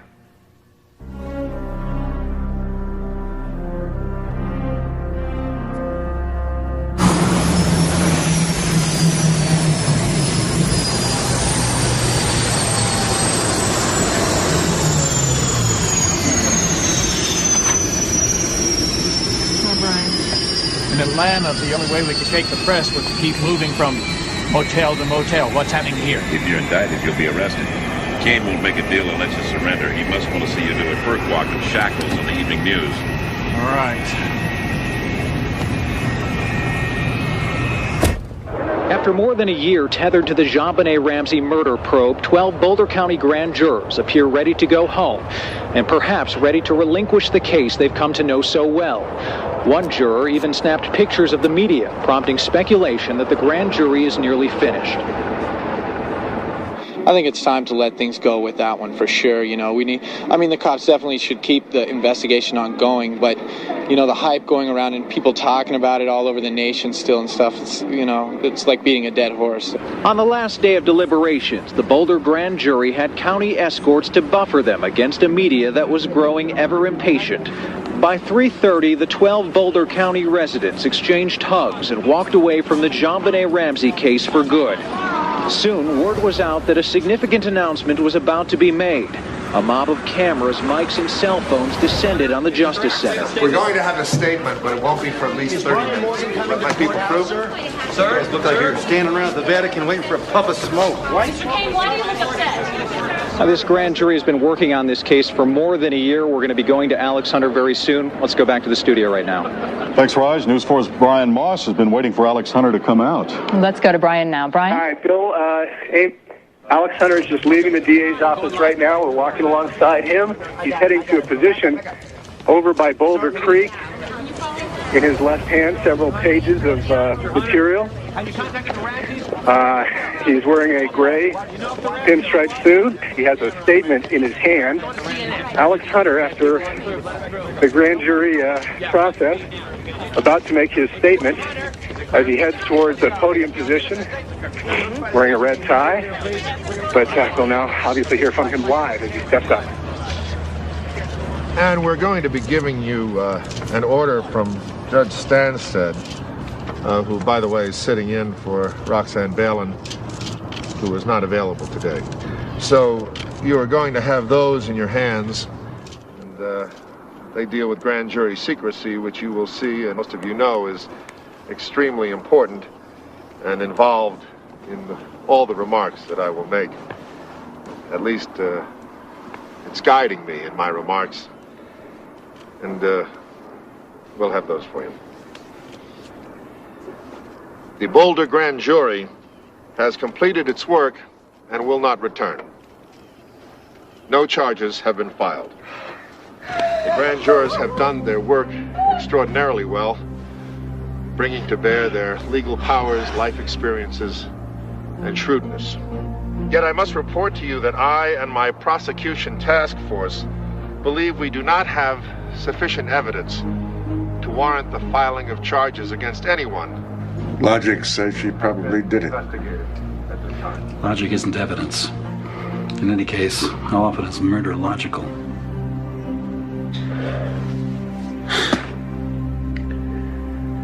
I'm sure of it. Patsy killed her. No, Steve.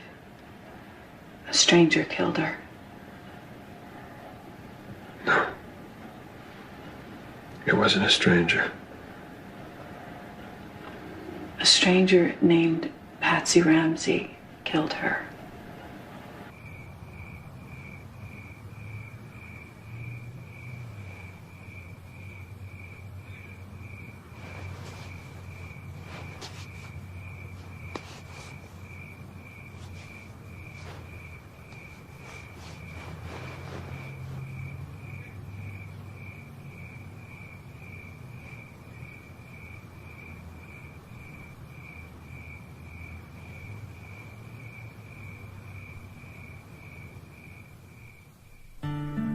The Ramsey case has forever changed the lives of many of the men and women involved in the investigation.